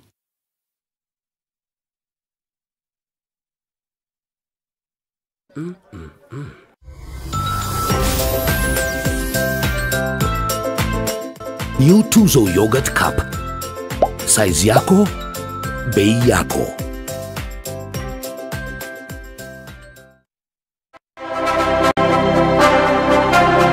Make a date with us on Monday, 15th February as Magical Kenya launches a new set of Magical Kenya signature experiences. We unveil a new face of authentic and unique experiences that represent Africa in one place. Catch the event on NTV, Monday from 7:30 p.m. and 10 p.m. Magical Kenya. Embrace the magic.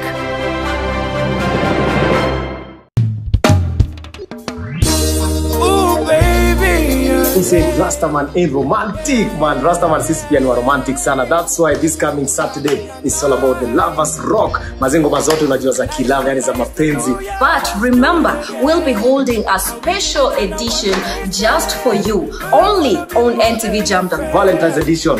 DJ Malosa, Miss Kativa, Most Price Entertainment. NTV Jam Down. Let's do this Saturday. We did it on a one night stand. Girl, I wanna be more than a friend to you. Gift your loved one a plot of value-added land at the Garden of Joy and get an instant 14K cash voucher for a 500K plus deposit. Call us today on 0790 300 300.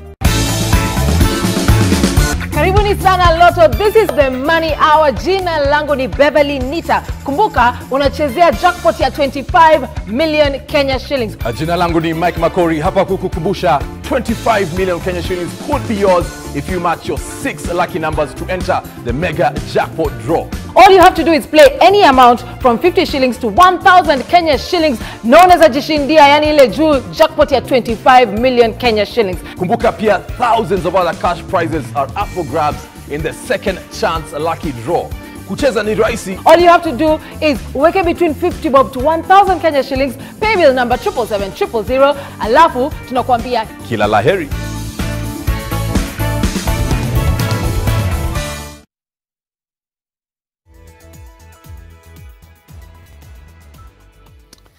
Welcome back to the broadcast. To some more politics, and KANU-affiliated members of the Baringo County Assembly now claim that the Constitution Amendment Bill 2020 was irregularly shot down yesterday.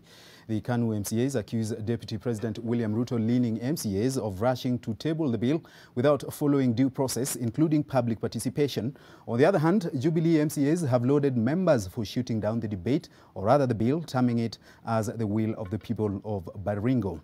There were scenes of chaos in the assembly yesterday during a session to consider the bill shortly before MCAs voted 30-11 to reject it, making Baringo County the first to do so.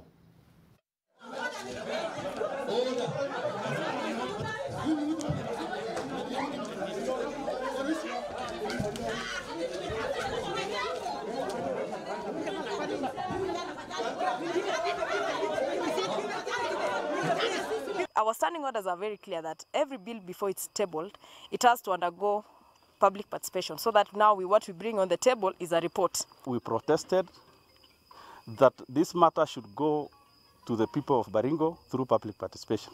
There was no finalization of the process. Very true. The speaker did not call the clerks to report. So there was no reporting of the results.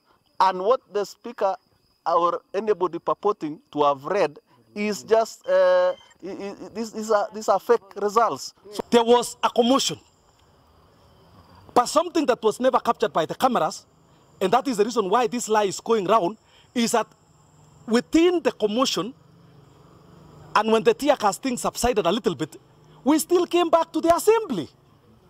And the answer document is on. Yes. They didn't manage to switch off the answer document. And the answer document captures the speaker declaring the results. And so the position of Baringo is the PPI, the Constitutional Amendment Document Bill 2021 in Baringo County Assembly was defeated. Yes. The remains of a Kenya Wildlife Service pilot and a company commander who perished in an air crash yesterday have been moved to Nairobi as investigations into the cause of the crash commence. The duo was headed for Meru National Park after a routine patrol at the Sulio Rhino Sanctuary when the crash occurred. Melita Oletengis has the details. Debris from the Husky aircraft registration number 5YKWL crash, moments after takeoff, instantly killing its occupants. Kenya Wildlife Service pilot Ian Lemayan and company commander John Plimo. The aircraft is said to have developed complications before crashing. Kabla haijaanguka yule tulikuwa na yeye nikamwambia, hiyo ndege itaanguka. Utasikia mlio wa ndege. Kwa dakika chache nikasikia pu. ai nikakimbia kufika kwa barabara nikaona ai ni ukweli. Pilot Ian Lemayan has been described as a spirited conservationist involved in rescue operations for orphaned elephants in the wild. He served with different conservancies before joining the Kenya Wildlife Service. He is survived by his wife and child. Commander John Klimo will be remembered for being in the front line of neutralizing the poaching threat in a bid to save wildlife species for posterity. Investigations are underway to establish the cause of the accident. So far, we are still waiting for the aircraft investigation officer, air accident investigation officers, who will be joining us shortly. But like you rightly put it, this was a crash last evening about 17:30, 100 hours. And it's very unfortunate. To the best of my knowledge, this aircraft was serviceable, was airworthy, and there was nothing to allude to the fact that there's something wrong. So nothing to speculate on that front. Milita, Oletinges, NTV.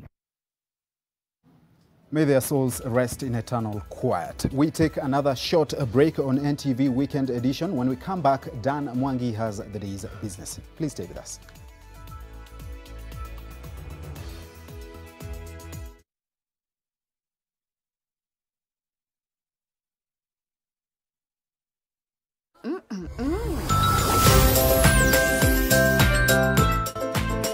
New Tuzo Yogurt Cup.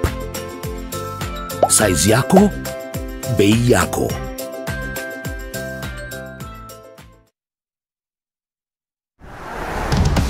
This looks different. It is. See for yourself. Okay, so it's a photo. Look closer. Photos within photos. What about video? 8K video. Beyond cinema quality. So... You can pull portrait quality photos straight from video.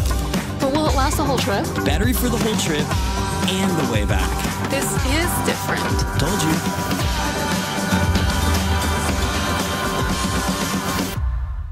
Una vile wanashindwa kukataa. Inanitosha, inanitosha, inanitosha Kenya. Inanitosha, inanitosha, inanitosha Kenya. Inanitosha Kenya. Inanitosha. There you go. Okay, thank you. Hi there. Selena, it's great seeing you getting so much value for your money. Well, it's important to save as much as you can. You save everywhere. Except for here. This is where you're throwing money down the drain. How? On these cleaning products. Impossible. Harpic 10X. While other cleaners flow away, Harpic 10X's viscous formula in only one round of application gives you sparkling, clean toilet. Harpic, 10 times better cleaning than other cleaning products. And great savings too. All the days and the nights, reading for them and to them. You don't stop, and neither do we. Help build a strong foundation for your growing child with Nestle Nunkid. Nestle Nunkid 4. Our best for you.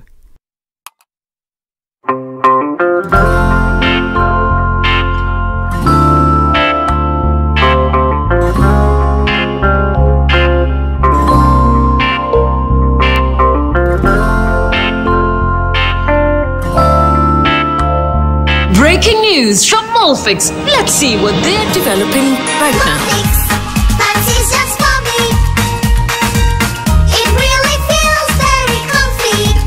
Molfix pants with anatomic fit technology. New Molfix pants, an invention from babies for babies. You should also try Molfix. Sasa, mimi ni Zuri from Safaricom na niko hapa kukuchanua. Jichanue na data statement kujua vile kila MB ya bundle yako imetumika. Dial *544# and select 8 for data statement. The first time you access your data statement, una get 200 MBs completely free. Here we are, living in the moment. And here we are, dreaming in the open. Now look around, isn't this a new day? Make a move, doing things a new way. A new way. 'Cause this is our world. And this is our time, these are our plans. We're gonna let them shine. This is our place in the human race. And we won't stop dreaming. No, we won't stop dreaming. Build your tomorrow today. Tomonoka Group, at the core of every construction.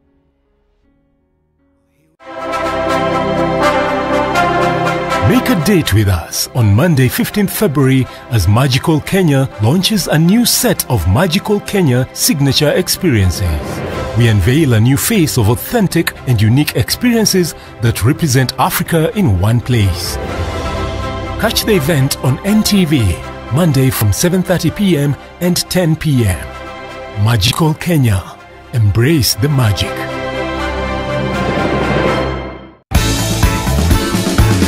Karibuni sana Lotto. This is the Money Hour. Jina langu ni Beverly Nita. Kumbuka unachezea jackpot ya 25 million Kenya shillings. Jina langu ni Mike Makori, hapa kukukumbusha 25 million Kenya shillings could be yours if you match your 6 lucky numbers to enter the mega jackpot draw. All you have to do is play any amount from 50 shillings to 1,000 Kenya shillings, known as a jishindia, yani ile juu jackpot ya 25 million Kenya shillings. Kumbuka pia thousands of other cash prizes are up for grabs in the second chance lucky draw. Kucheza ni rahisi. All you have to do is weke between 50 bob to 1,000 Kenya shillings, pay bill number 77700, alafu tunakuambia kila laheri.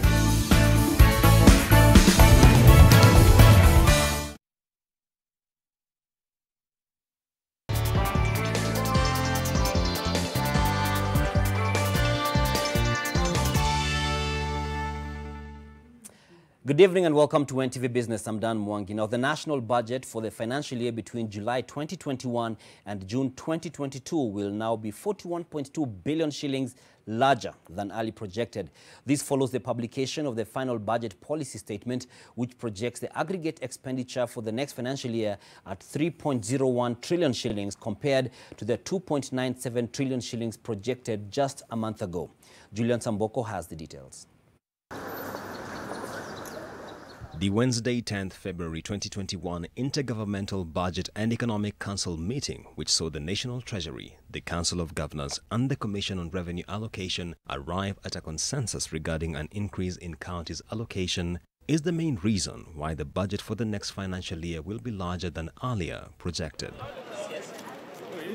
According to the final budget policy statement dated February 11, 2021, counties' allocation for the next financial year has been revised upward by 32.22 billion shillings to 409.85 billion shillings, reflecting incorporation of the resolution arrived at during the IBEC meeting. This is the first time, as has been said, again we are agreeing at a figure, and it's not subject to now canvassing or debate.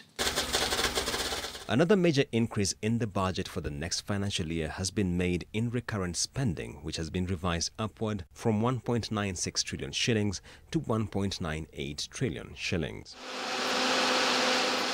On the other hand, however, development spending has been the casualty of the increase, with the projected budget revised downward by 1.89 billion shillings. The National Treasury has also made significant changes in the borrowing plan for the coming financial year. The final budget policy statement reveals that the target for borrowing from the external market has been revised downward by 160.3 billion shillings to stand at 267.2 billion shillings, while the amount targeted for borrowing from the domestic market has been revised upward by 90.1 billion shillings to 662.8 billion shillings. The final budget policy statement also indicates that Kenya intends to go into the international capital markets through issuance of a sovereign bond between now and June 30th, 2021, hoping to raise as much as 124 billion shillings as it looks to plug the revenue hole being faced. Julian Amboko, NTV. Moyale Town has just received another shot in the arm when it comes to trade and tourism facilitation with the launch of direct flights from Nairobi by Freedom Airline. The direct flights will complement road infrastructure to the region, which has already helped open up the town. The National Treasury's Cabinet Secretary, Ukur Yatani, presided over the launch of the new destination. Moyale is a gateway town to Ethiopia, hence growing to become a vital trade hub.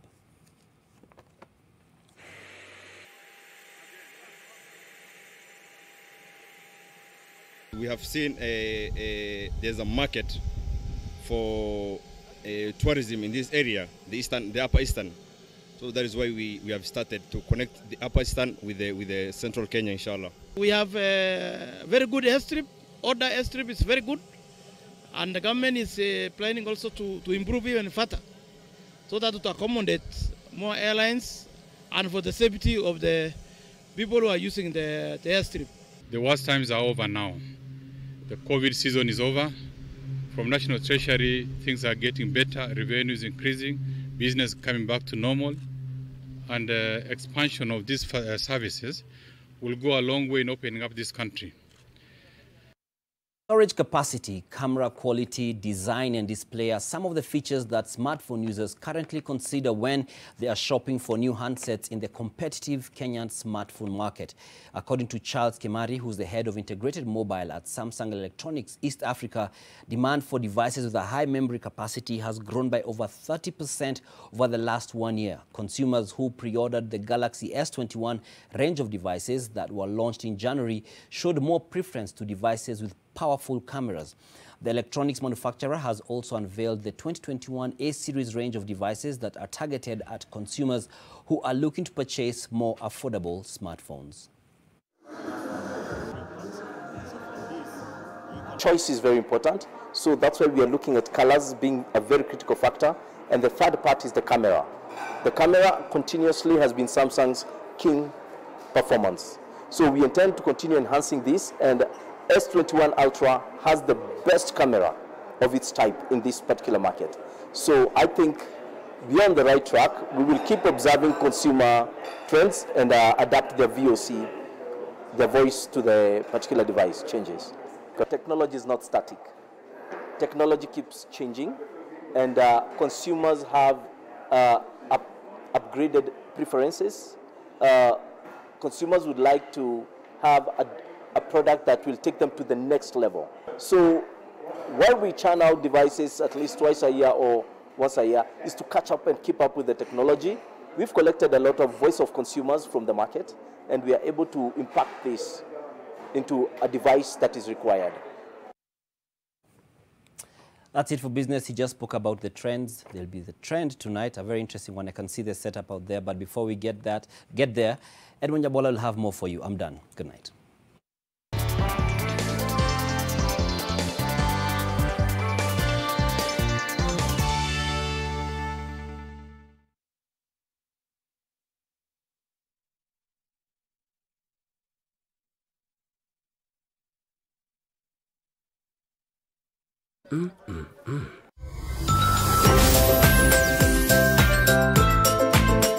New Tuzo Yogurt Cup.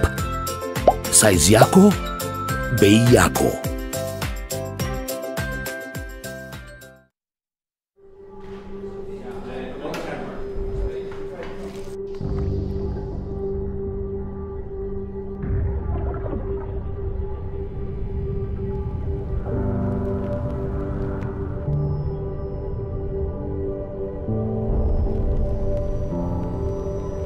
Beat sensitivity pain fast with Sensodyne Rapid Action for clinically proven relief in 60 seconds.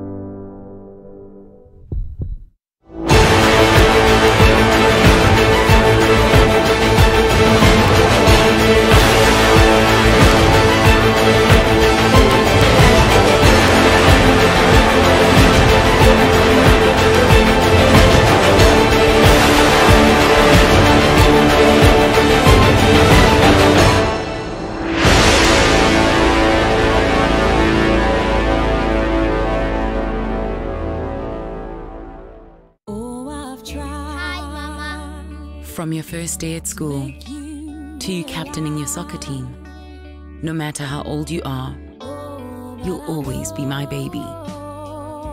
That's why I trust Dettol to clean, protect, and keep you refreshed every day. I still can't believe how quickly you've grown. Dettol, tested effective against COVID-19. Make a date with us on Monday 15th February as Magical Kenya launches a new set of Magical Kenya signature experiences. We unveil a new face of authentic and unique experiences that represent Africa in one place. Catch the event on NTV, Monday from 7:30 p.m. and 10 p.m. Magical Kenya. Embrace the magic.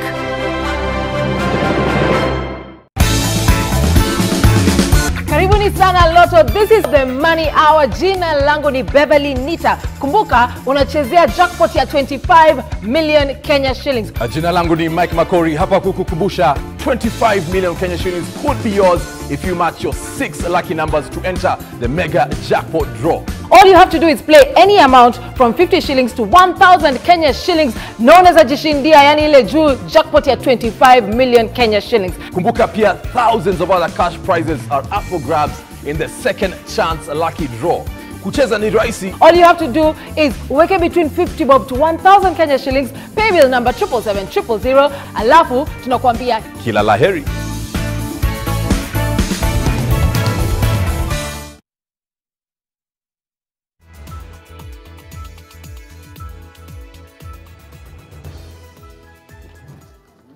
Welcome back to our broadcast. Now, let me ask you something. When you see this guy, what comes to mind? Many have blamed him for influencing people to vote the Jubilee government into power. That was in 2017. And when you take a walk on the social media streets, you realize that Ben Githai has become the butt of many jokes. But does he agree or even take responsibility? Also, should we expect a BBI-driven song from him? Let's talk to the man and hear him respond to some of these questions. Nyingi kupigia kura Jubilee government, Wakenya twasema Uhuru Ruto tano tena, ndani ndani ndani to the State House, Uhuru Ruto tano tena. Today, anything that happens in the political and even when people are suffering economically, they point at me, they say, "Wewe Ben, ni wewe ulitudanganya wewe. Wewe kwanza tumekuona na kitabu ya 2022 hiyo tutakachukua na tukachome." But that does not bother me because at that time I believed in that.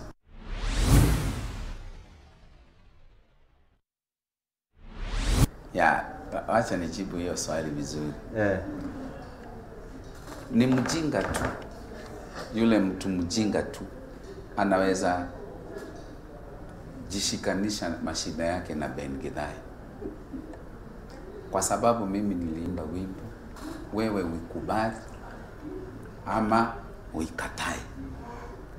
If you don't work for yourself and you put blame on Ben Githai, wewe utakufa masikini baya sana. Kwa sababu mimi nilikuwa najifanyia kazi yangu na nikalipwa. Wewe fanya kazi yako itakulipa.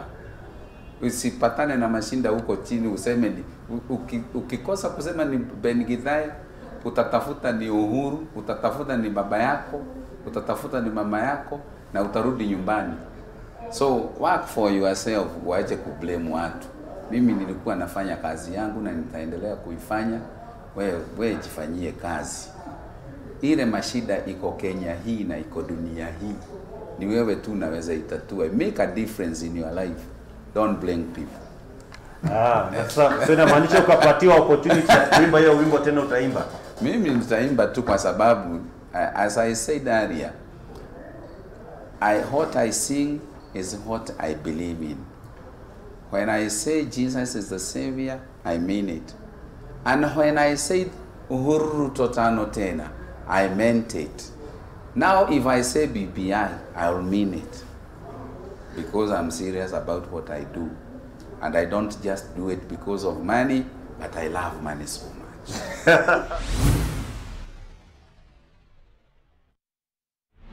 If it will come to a time where I have to go to studio and sing for late, you will find me there, whether people like it or not, and they will insult me, but I will remain Ben Gedai. I will be walking in the street, a very healthy guy, as you can see right now. They insult me, but I'm very healthy and a happy person.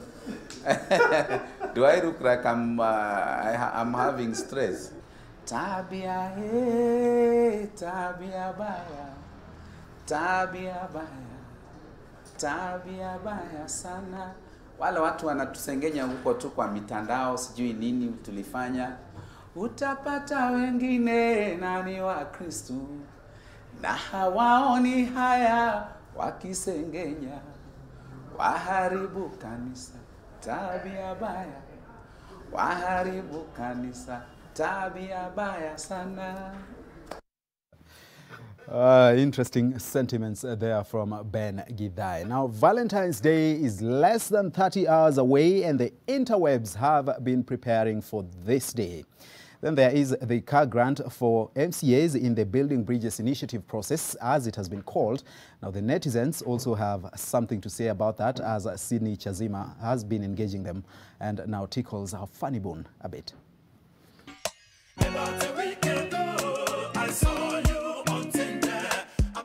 Ladies and gentlemen, especially gentlemen, your battle has begun. The sun rises on the day at the center of your wars and woos in under 48 hours. Just to be clear, this is the week many have been and still are fighting to take a flight to the proverbial men's conference slated for this Sunday, coinciding with the Valentine's Day. Their theme song this year,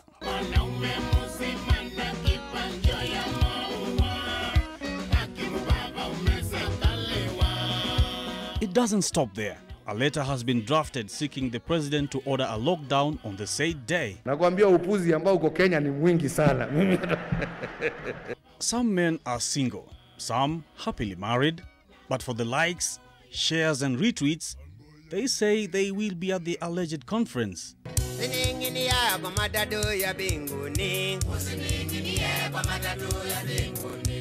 In short, stay home, sanitize. Don't take your situation for granted, but also don't be the holier than thou type of guy. Kama unasikia umeokoka sana wewe kufa kwenda biguni. Ehe? Na usijifanyage unalala biguni halafu unakuja hapa asubuhi. Shida ukitusubua. And granted, things can get difficult, but not when you're an MCA and get a car grant granted. Baba, just ensure that we get the car grant and leave the rest to us. If we can justify giving a car grant to the members of parliament, why not to the members of county assembly? Okay, mtu ya kawaida kama mimi, wapi incentive yangu? Oh, ukinipatia ni voter primary. Okay, na for example, tuseme niko na hii 2 million. Nikuletee, unipatie kasi fulani nimeona hapo. Hiyo sasa ni corruption. Otek baba, otek. Wewe ukipeana ni incentive. Ukinipea ni voter primary. Nikikupea ni corruption. Ya wawachana nayo. But they say it's a deal to fight for. These are fake results. So the Constitutional Amendment Document Bill 2021 in Baringo County Assembly was defeated. The winners are happy. And happiness is not to be taken for granted, especially if you know how life is when you're in a toxic relationship. Kama unataja ubaya wake, toka uache wale wengine waendelee.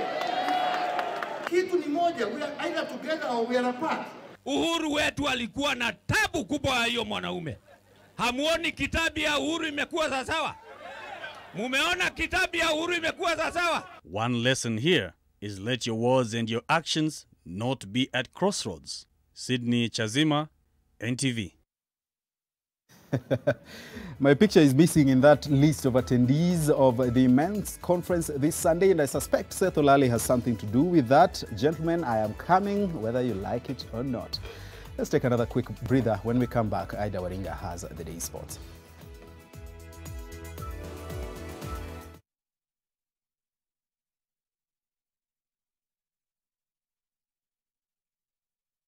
New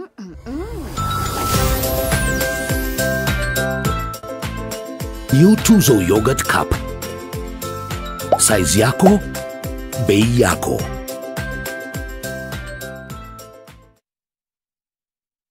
Maji, mdosi wangu ametupa simu yangu ndani ya maji. Mdosi wako kwa sawa? Venye Nkirota ameniambia ajui na akimpigia simu ashiki. Hi guy, what the?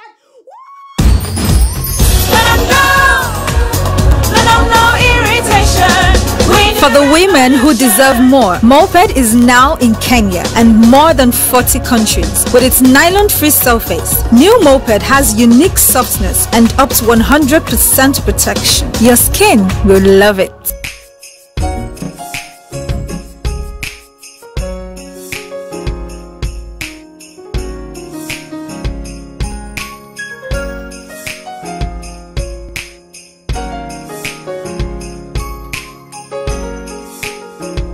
I trust Dettol to clean, protect, and keep you refreshed every day. I still can't believe how quickly you've grown. Dettol, tested effective against COVID-19. All the days and the nights, reading for them and to them. You don't stop, and neither do we. Help build a strong foundation for your growing child with Nestle Nunkid. Nestle Nunkid 4. Our best for you. From far with you. I even gifted you a magnificent house. Rosa, it's the thought that counts. Please help me.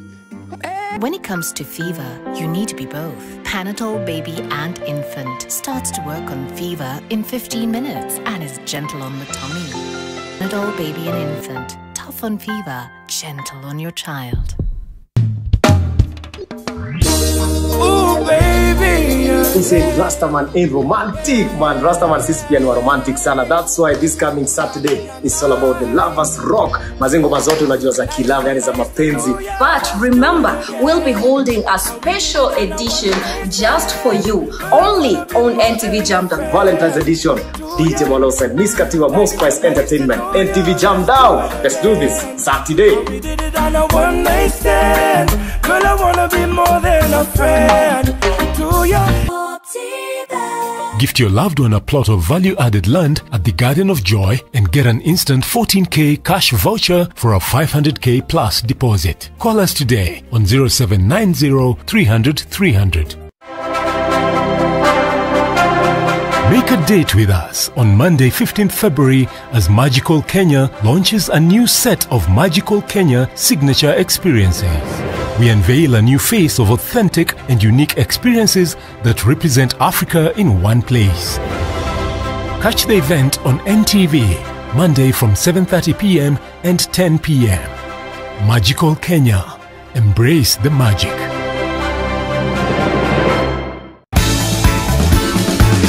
Karibuni sana Lotto. This is the Money Hour. Jina langu ni Beverly Nita. Kumbuka unachezea jackpot ya 25 million Kenya shillings. Jina langu ni Mike Makori, hapa kukukumbusha 25 million Kenya shillings could be yours if you match your 6 lucky numbers to enter the mega jackpot draw. All you have to do is play any amount from 50 shillings to 1,000 Kenya shillings, known as a jishindia, yani ile juu jackpot ya 25 million Kenya shillings. Kumbuka pia thousands of other cash prizes are up for grabs in the second chance lucky draw.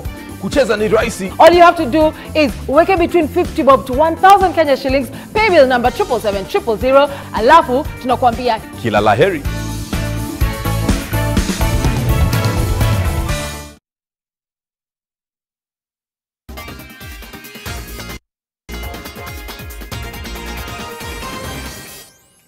Great, a very good Friday evening to you. Time for the latest in the world of sport. And top athletes lock horns tomorrow at the Ngong Racecourse with the National Cross Country Championships, also providing a chance for selection of a national team to the Africa Cross Country Championships that will be in Togo in March. A senior 10-kilometer clash pitting defending champion and world half marathon record holder Kibiwot Kandie, two-time world cross country champion Jeffrey Kamworor, former world cross country silver medalist Beden Karoki, and 2019 2018 champion Amos Kirui is definitely anticipated. And while world cross-country champion Helen Obiri has opted to take part in the mixed relays, a duel between defending champion Sheila Chelangat and 2016 champion Alice Aprot is also expected to heat things up. Other races include the 6-kilometer junior women and 8-kilometer junior men, as well as 5-kilometer and 6-kilometer and 18 youth girls and boys, respectively.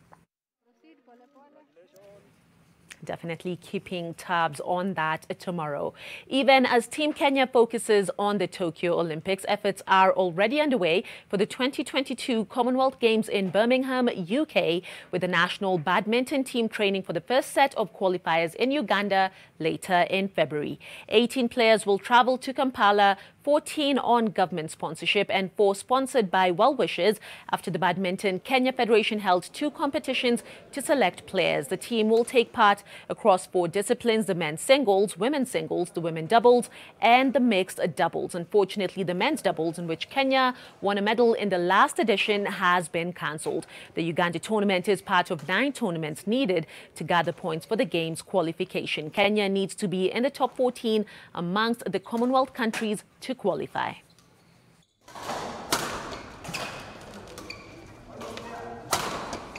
Train the players in being accurate and training them on power, and also some part of psychology so that they can be stronger. The funding has really helped. I'm able to pay for my membership, for example, here fully and not have to worry about it. I'm able to pay for the gym, an instructor, so it's really changed a lot when it comes to my training and travel as well. Of course, that partnership coming, or that funding, beg your pardon, coming from that partnership between NOC and the Kenya charity sweepstakes. Let's move on. An AFC Leopards striker had a stellar end, that being Elvis Rupiah, to 2020, and his efforts have been rewarded, with the striker named the Football Kenya Federation Premier League Player of December. Rupiah netted 6 times in 4 matches. He scored the winner in Leopards' 2-1 victory over Tusker before scoring a sumptuous double in Ingwe's 2-0 win over newcomers Bidco United. He then wrapped up the month in style by bagging the season's first hat-trick in a dominant 3-0 win over Sofapaka. To bag the award, which comes with 50,000 shillings in prize money, Rupiah beat Kariobangi Sharks striker and current league top scorer Eric Kapaito and KCB's goalkeeper Joseph Okoth.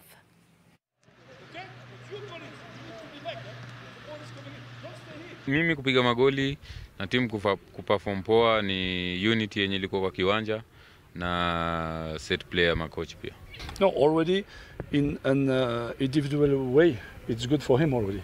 So I'm happy and I'm proud from him. So now, yes, I just came 3 days ago. We had 3 sessions training, you know. The guys are very focused, very concentrated. They made good job. Congratulations to Rupiah there. Let's cross borders, and Manchester City look to consolidate top spot in the English Premier League when they host Tottenham on a Saturday. Pep Guardiola's men have simply been on a roll. One would have to go back all the way to mid-December for the last time they dropped points, and that was in a 1-1 draw against West Ham. They are top on 50 points currently, 5 ahead of neighbourhood rivals United, and with a game in hand. The same can't be said for Tottenham, though, whose inconsistency has left them 8th with 36 points. Things aren't getting any easier for out-of-form Liverpool as they face a tricky trip to Leicester in the early kickoff. Jurgen Klopp's side were hammered 4-1 by Manchester City at Anfield last Sunday, a result which all but ended their already slim hopes of retaining that English Premier League title. In other games Saturday, Crystal Palace host Burnley and Brighton take on Aston Villa. And Tokyo Olympics chief Yoshiro Mori bowed to mounting pressure and resigned Friday over sexist remarks. But his replacement was not immediately clear after opposition emerged to his favored successor. The resignation and the leadership vacuum left behind by the controversy added to the woes of Olympics organizers struggling to win over a skeptical public less than 6 months before the virus-delayed games. The 83-year-old sparked domestic and international outrage by claiming last week that women speak too much in meetings with officials, sports stars and Olympic sponsors, slamming the remarks as inappropriate. On Friday, he announced that he would step down effective immediately.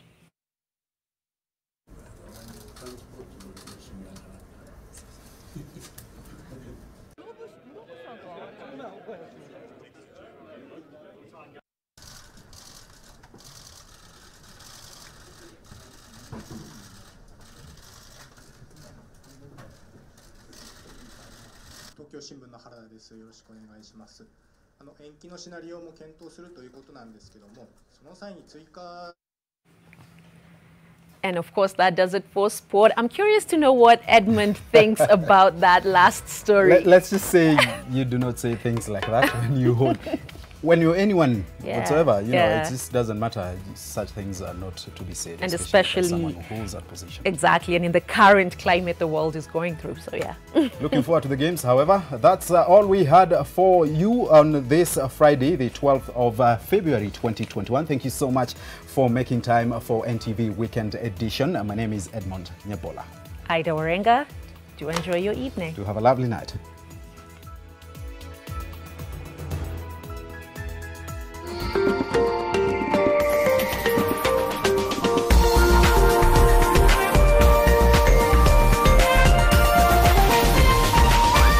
This is NTV.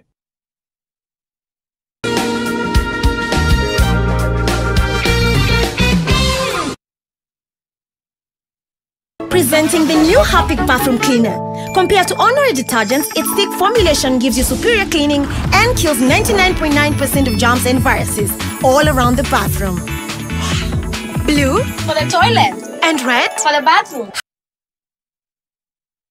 Heaviness and a burning inside, it could be heartburn.